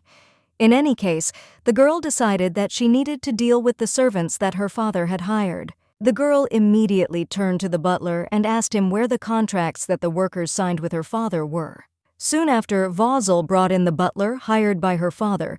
The boy fell to his knees and apologized to the Marquise for his reckless behavior. The girl decided not to listen to this for long, so she decided to ask about the keys. Where is the key to the warehouse and the safe? He should have them. The butler, completely trembling, held out his hands in which lay the keys. Voxel took them, and our heroine said that she needed the contracts that her father had drawn up with the new staff. After a while, the guy brought contracts. There were 21 people in total. He said that they were decent and diligently doing their job. Kyra sighed heavily, but was still glad to hear that at least the workers were good, so she decided not to fire them. The butler's face changed, and he thanked the Marquise. Soon the girl raised her head and asked the guy in surprise what his name was. He introduced himself as Deep. In this case, the girl turned to Depp and asked him as a decent servant to fulfill her request. Almost with tears in his eyes because he still stayed, the guy said that he would fulfill the Marquise's requests. Our heroine said that very soon her father would be leaving for his domain, so she wanted him to accompany him there. Depp was shocked, but Kyra handed over the documents and asked to send these and Depp to the estate. Father signed a contract, so he will pay the salaries. The boy looked at the Marquise in horror and asked if he really couldn't win her favor. Kyra said he could do it. The guy's face changed again and he asked her to tell him what to do because he was ready for anything. The girl told me to report to her about my father once every 2 weeks and of course in such a way that he wouldn't suspect anything. The guy stood up and proudly said that he could handle this task and would be only glad to help. In that case, Kyra smiled, saying that it was probably not in vain that his father hired him. Trajan's territory, by the way, is not that big, so there are enough workers. The only problem is that they were not always paid on time. The girl didn't care at all how her father would survive there. The money he stole should be enough for him until the end of his life. After some time, a puzzled Vienna ran into Kyra's office asking her sister what she was doing. The girl asked how she could lock her father in the room. Kyra replied that she had no choice. Vienna still couldn't understand what it meant, so she asked what their father had done. Kyra asked her sister if she didn't know how he treated her. It was the only way out of her situation. However, Vienna said that it was wrong to treat her father like that. Our heroine, however, did not sympathize with him at all. Moreover, she found it funny and wondered if she really was his daughter. At that moment, Vienna looked at her sister in surprise and asked why she was looking at her so strangely. Kyra told her that as she now knew she was the mistress of the house, the Marquise Vienna asked in bewilderment if she was really threatening her. Our heroine laughed and said that these were not threats, it was just the simple truth. She glanced out the window, wondering what she should do with Vienna. Perhaps she should be sent away with her father. Anyway, Kyra wondered what Vienna was talking about with the empress. What if Her Majesty was hinting at something? Meanwhile, the girl, perplexed, told her sister that she would soon become the wife of the second prince, so why would she need these rights? Kyra looked at her sister in surprise and asked if she had heard that the emperor wanted to break off the engagement. Although maybe it wouldn't come to that, Vienna asked if there would be a wedding or not. Our heroine told her that she herself did not know. For now, she does not understand His Majesty's intentions. In conclusion, she said that this is precisely why she needs her legal rights. She couldn't just go with the flow. Maybe that's what Vienna wanted to do for her? I understand that she is not in a very advantageous position. Vienna began to twist her head and say that this is not so. Nevertheless, the girl said almost with tears in her eyes that she would now be afraid of what would happen to her father. Kyra smiled, telling her sister that she was very kind-hearted, but still in such matters it was necessary to put that aside and analyze the situation sensibly. She asked her sister if she could imagine what would happen if her father spent all the money he had put aside for her future. The girl asked again, perplexed. Our heroine continued to say that she would marry most likely the fifth prince. Does she have any idea what kind of dowry she would need to collect? Kyra, by the way, decided to ask her sister if she knew what it was. In order for the prince to agree to marry her, she would have to buy a lot of expensive things. Family status and economic status are very important for marriage.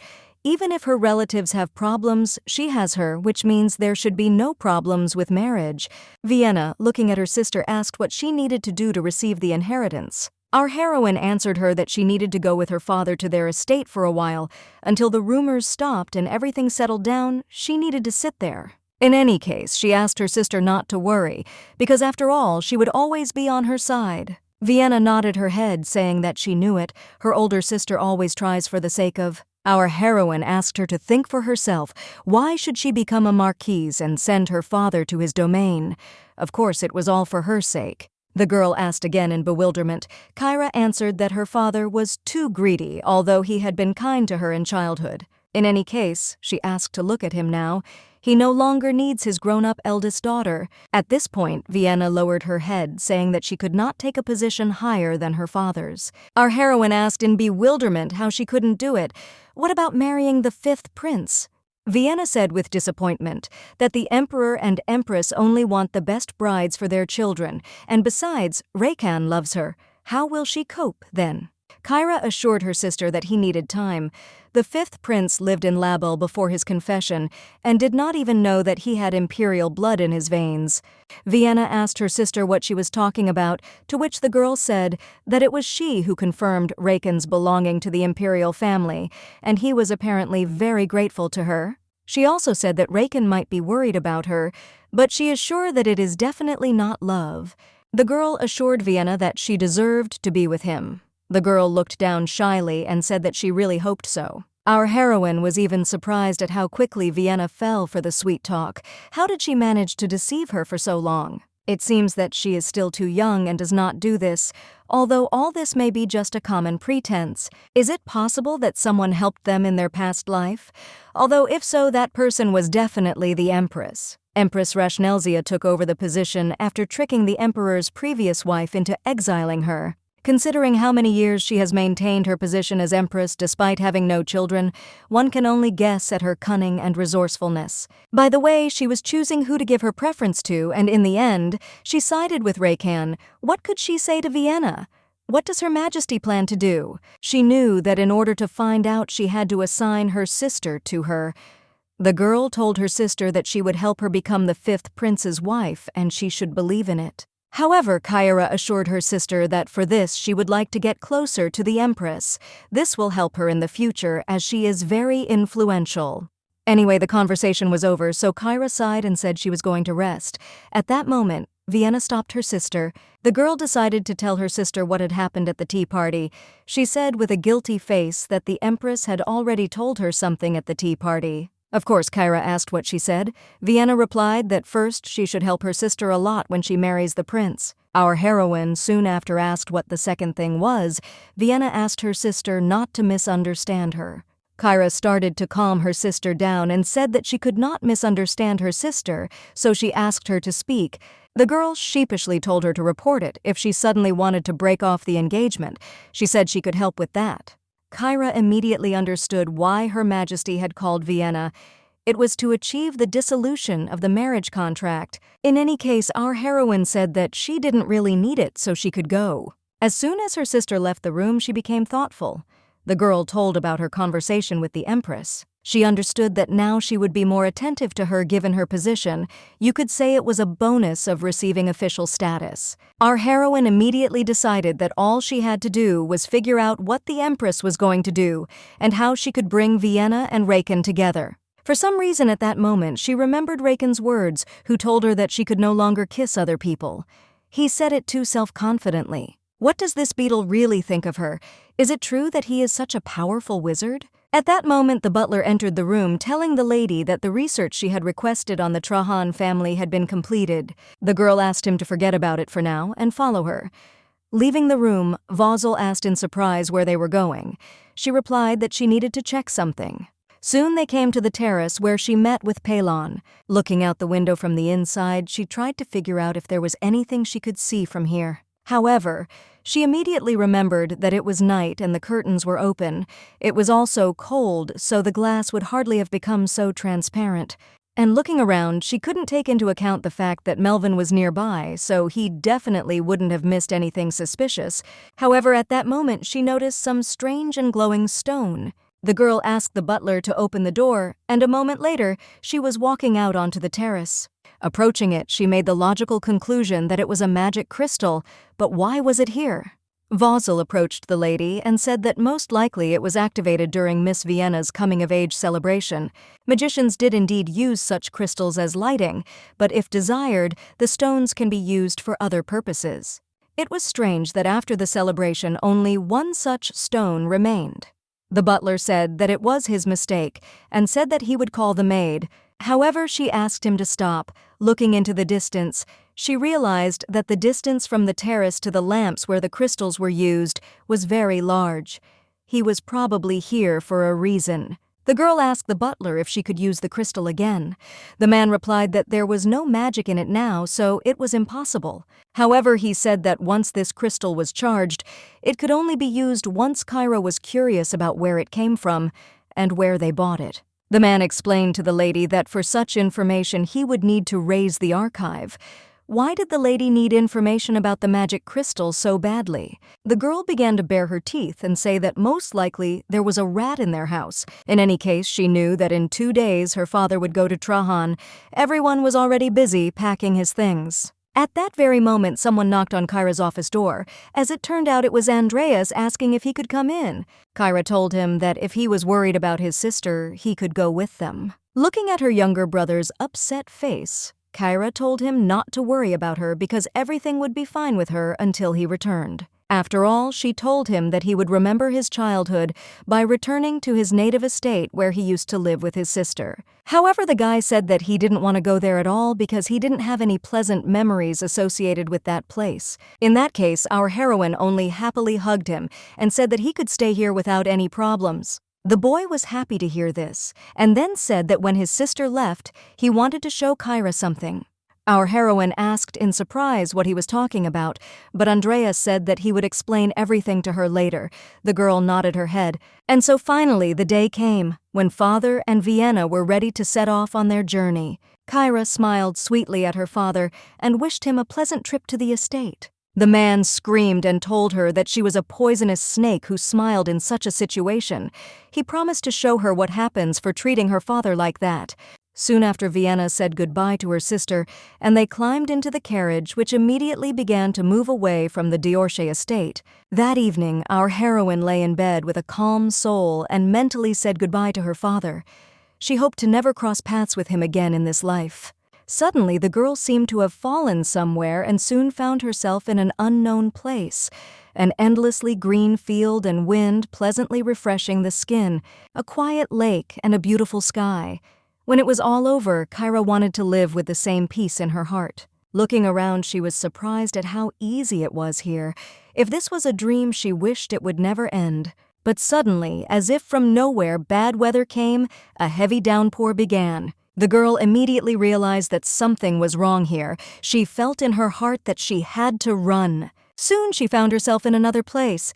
It was sunny and nice again, but the girl didn't understand what was happening. Suddenly she felt her face, which was completely dried out. Why did she see herself again after being poisoned?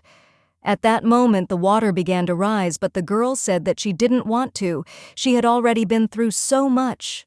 However, no one heard her plea. The water level rose so much that the girl began to drown. She could not take a breath. She guessed that it was just a dream, which meant that she would not die in her sleep. She could not just leave because she still had so much to do. At the end, the girl tried to wave her arms. She was incredibly scared and she asked for help from anyone. Soon she began to drown, and the last thing on her mind was his name. Palon, help. Suddenly, someone grabbed her hand. Meanwhile, a bewildered Palon called Kyra and tried to wake her up. Our heroine did wake up at some point and noticed that Palon was standing in front of her, but she soon fell asleep again. After some time, the girl jumped up in horror, not understanding where she was and what was happening. Looking around, she realized that this was her room. Was it morning already? Someone was addressing her and asking if she was okay. Turning her head, the girl noticed a frightened Palon in front of her and immediately asked him why he was here. The guy immediately apologized for scaring her. He thought she was unwell, so he said he would call the doctor. He immediately got out of bed and went to Jane. The guys started talking about something. At that moment, the girl noticed Palon's jacket on the chair, and therefore she immediately realized that he had spent the whole night there next to her. Just then, Jane came up to her and said that His Highness had come to convey the Emperor's words, but he saw that Kyra was ill, so he sat there all night. Jane said they were both worried that she wouldn't wake up or that she would get worse, but luckily, everything turned out okay. After some time, our heroine was sitting in the bathroom and thinking about her dream. It was so strange. Why did she even dream about it? She suddenly realized that she shouldn't have sent Vienna and her father to the Trajan estate. Palon had also sat here all night, which meant that she would have to apologize for that and invite him for a cup of tea. It had been a long time since they had had a heart-to-heart talk. At that moment, a maid came up to her and said that the second prince had returned to the palace and asked her to convey this before he left. It was an official document with the date and place of the title-giving ceremony. Only the upper class can participate in such events. She was quite curious about what would happen at the title-giving ceremony. Suddenly, the girl noticed the butler talking to a man. Our heroine approached him and asked in bewilderment if this was really Ronald. The man bowed before her and said that they had not seen each other for a long time. He did not even know how to express his gratitude for the fact that she remembered such a poor man. The girl couldn't believe it was really him. Ronald said it was and soon apologized for not being able to protect his previous mistress. Ronald left the estate immediately after his mother's death, feeling guilty for what happened. In her past life, when Kyra realized that her body was poisoned, she really wanted a good doctor like him to be by her side, but he left the estate and was never found. However, the girl looked at Voetzl in surprise and asked what the doctor was doing here. Where did they meet? The man interrupted their conversation and said that he had been living in the village all this time. Our heroine immediately became thoughtful because we were talking about the province to which Palon went to deal with the bandits. Ronald said that in this village he had a small clinic for common people. His Highness turned to him and began to question him about his origins. It was then that he revealed that he was the doctor of the Deorche family. As soon as he heard that Kyra was looking for him, he immediately went here.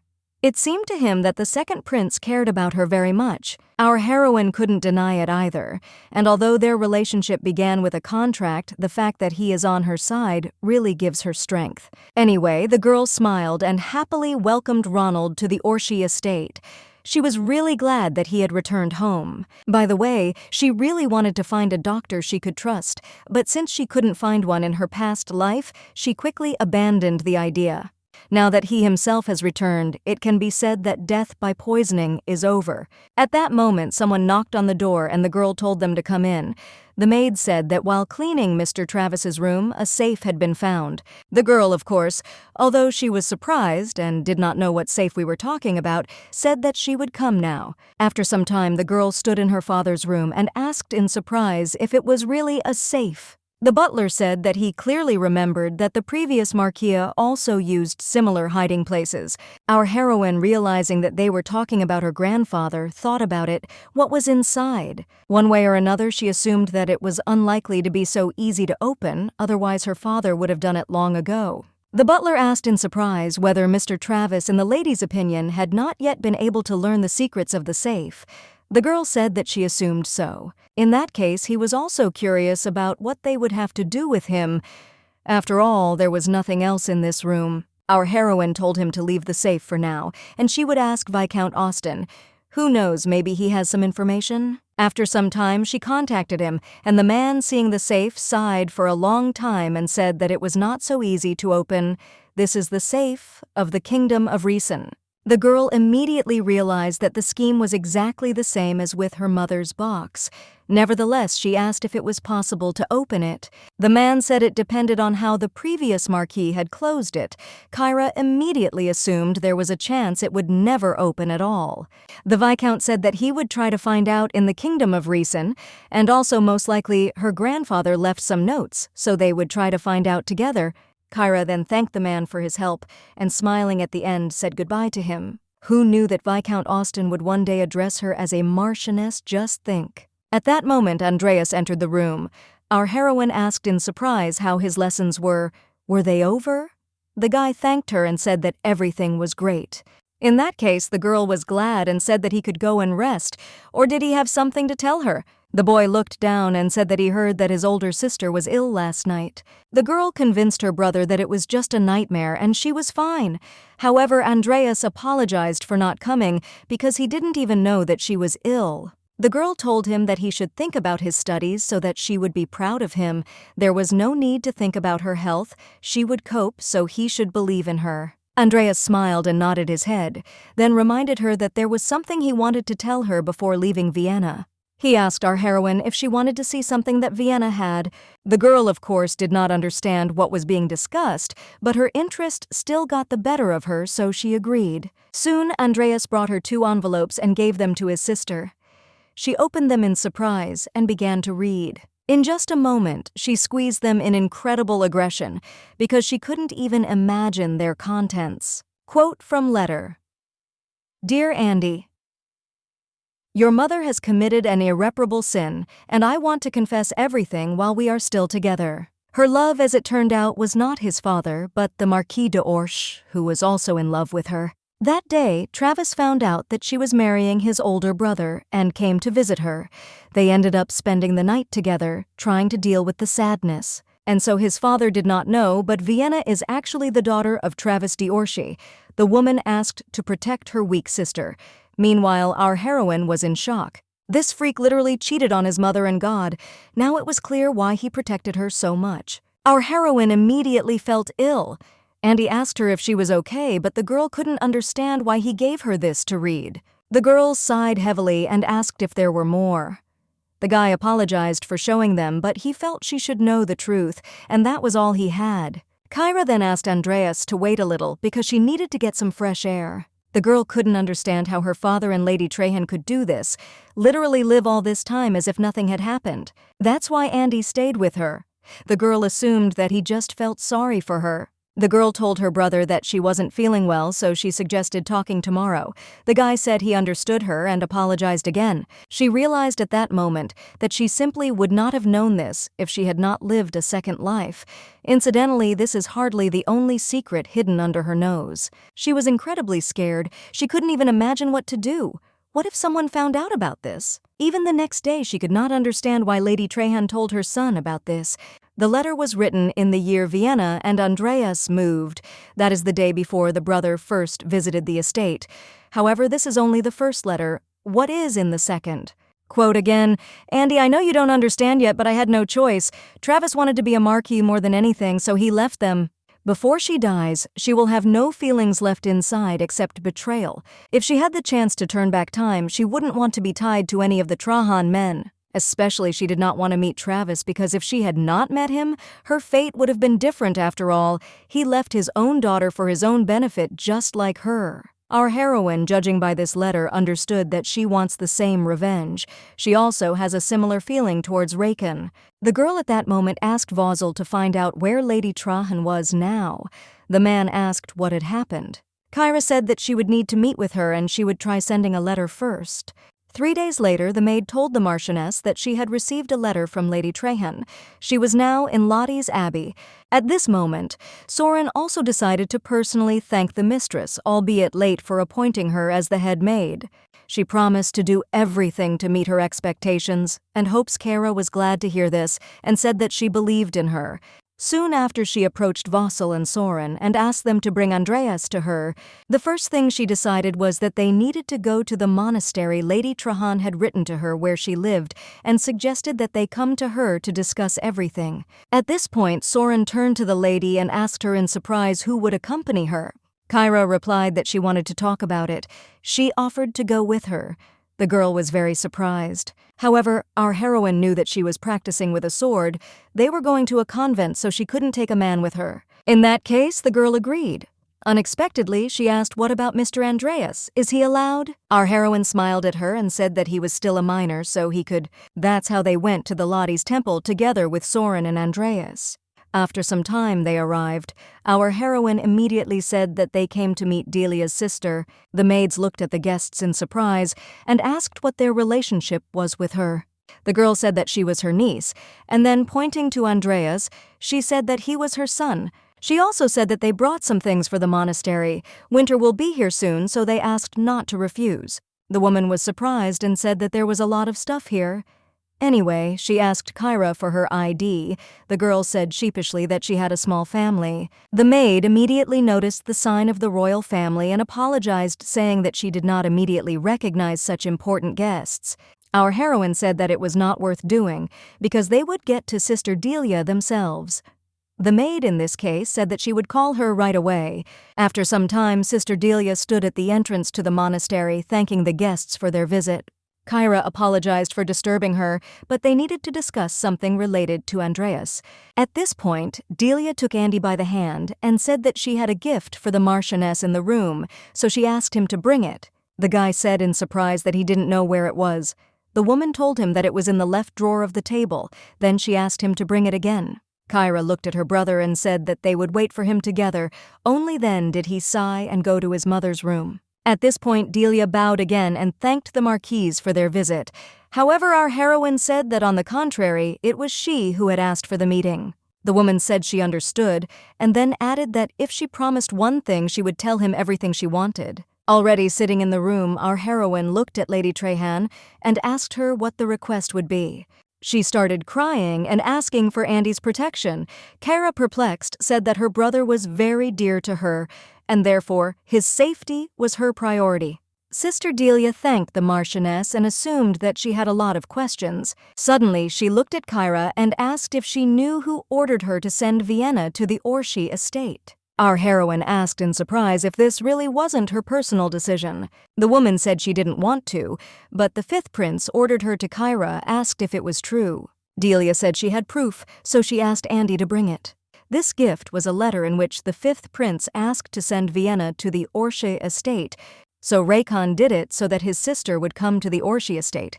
By the way, all of Kyra's problems started with the appearance of Vienna. It was then that she began to wonder why she was not as loved as Vienna. While courting her sister, the girl thought that if she became closer to her, she would also be noticed. Kyra asked her sister how she wanted to braid her hair today. She knew that then she would be recognized. But however, no matter how hard she tried, nothing changed and she only got worse. And at that very moment, Raikan appeared in her life, the only one who looked at her differently. He assured her that he was always on her side. She literally had no one but him. As a result, to see his smile, to get his recognition, she did everything to be appreciated. She did everything he said to become his emperor, but soon an unpleasant situation occurred. At some point, when she realized that she had become too addicted to poison, it was already too late. An entire year of her life was lost, and she was taking pain pills instead of food. She wanted, at least before her death, to look at her beloved in the imperial crown. She wanted to hear that he needed her. She was 10 when her mother died, too old to cope with such a loss. And because of the obligations that fell upon her, she fled to the Labelle estate south of Verbentora. It was there that she met Raikan, and thanks to his care, the sadness over her mother's death began to subside. She knew for sure that if it weren't for him, she wouldn't have been able to hold out for so long. And even after the rebirth, nothing changed. She was really able to cope with grief only thanks to him, but sometimes all these childhood memories gave her strength in difficult situations. However, now these forces seemed to have evaporated. The girl's hands were shaking incredibly hard. It turned out that from the very beginning to the end, he had not been honest with her. Delia at this point apologized to the Marquise, saying that she did not know what to say. She realized that she was very surprised and most likely angry with her. Our heroine, meanwhile, held back her tears, but gathering air in her lungs, she told Lady Trehan that she was really angry. The woman apologized again for how things turned out. She was truly sorry. However, Kyra couldn't understand why she told her son everything. He was probably as shocked by the information he received as she was. The woman said that they were not destined to know the date of their death, and of course she was afraid to roll out the truth about Vienna's father. She thought she would go crazy. However, she hit the table hard and said that she hated all the men from the Trahan family. She needed revenge. Looking at her reflection in the cup, our heroine said that she understood her feelings in this regard because they were similar to hers. At this point, Delia said that when her father left for the capital, he stopped communicating with her.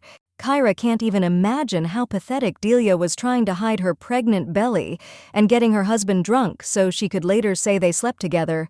However, after Vienna was born, her fiancé admitted that Travis advised him to marry her. Despite everything that had happened between them, he married her to his brother so that he would not interfere with his becoming a marquis. He did all this for himself. She really tried to let him go and move on, but Vienna was becoming more and more like her father. She was ready to do anything for her own benefit, even to step over her and her brother. Delia said that she simply cannot allow this to happen, so she asks the Marquise for help. She will provide all the necessary evidence. After some time, Andreas entered the room and brought a box with a letter. Our heroine began to read the letter and almost immediately realized that it was Raikan's handwriting. The girl didn't know how to react. She sighed heavily and said that it was indeed him. In that case, she decided that it would be better to leave and think it over. After a while, Kyra was almost in tears, asking what she should do. In this world, you literally can't trust anyone. The girl asked Soren to stay with her a little longer, and she asked Andy to go and rest. The guy, as if feeling guilty, turned around and said that he would go to his room. The girl then went to her office. When she entered, she noticed a stack of documents and almost immediately remembered that the study was most likely finished. The seller of the magic stones was Count Ingson. They were used for lighting and used less than 3 times. Absolutely ordinary stones, according to the conclusion. Then our heroine thought about it and decided that the problem was not in the stones after all. The action takes us 10 days forward. It is just the day of Kyra's inauguration. The girl, already walking along the path, was shocked by how many people came to see it. She also even noticed Count Ingson, whom she had not expected to meet here. After all, he was going to be busy with business in the county. However, at that moment, the emperor called our heroine to him, addressing her by name. Looking at her, he asked if she promised to be loyal to the imperial family and take care of her people and the citizens of their country. The girl bowed her head before His Majesty and said that she swears to do her duty. In this case, Alex Farhan Legret makes her a promise. From now on, she will play the role of the mistress of her family. All the people in the area began to congratulate the Marquise, saying that they were glad that she had regained her rights. Suddenly, someone grabbed Kyra's hand and said that he was also happy, and that's why he asked to convey congratulations.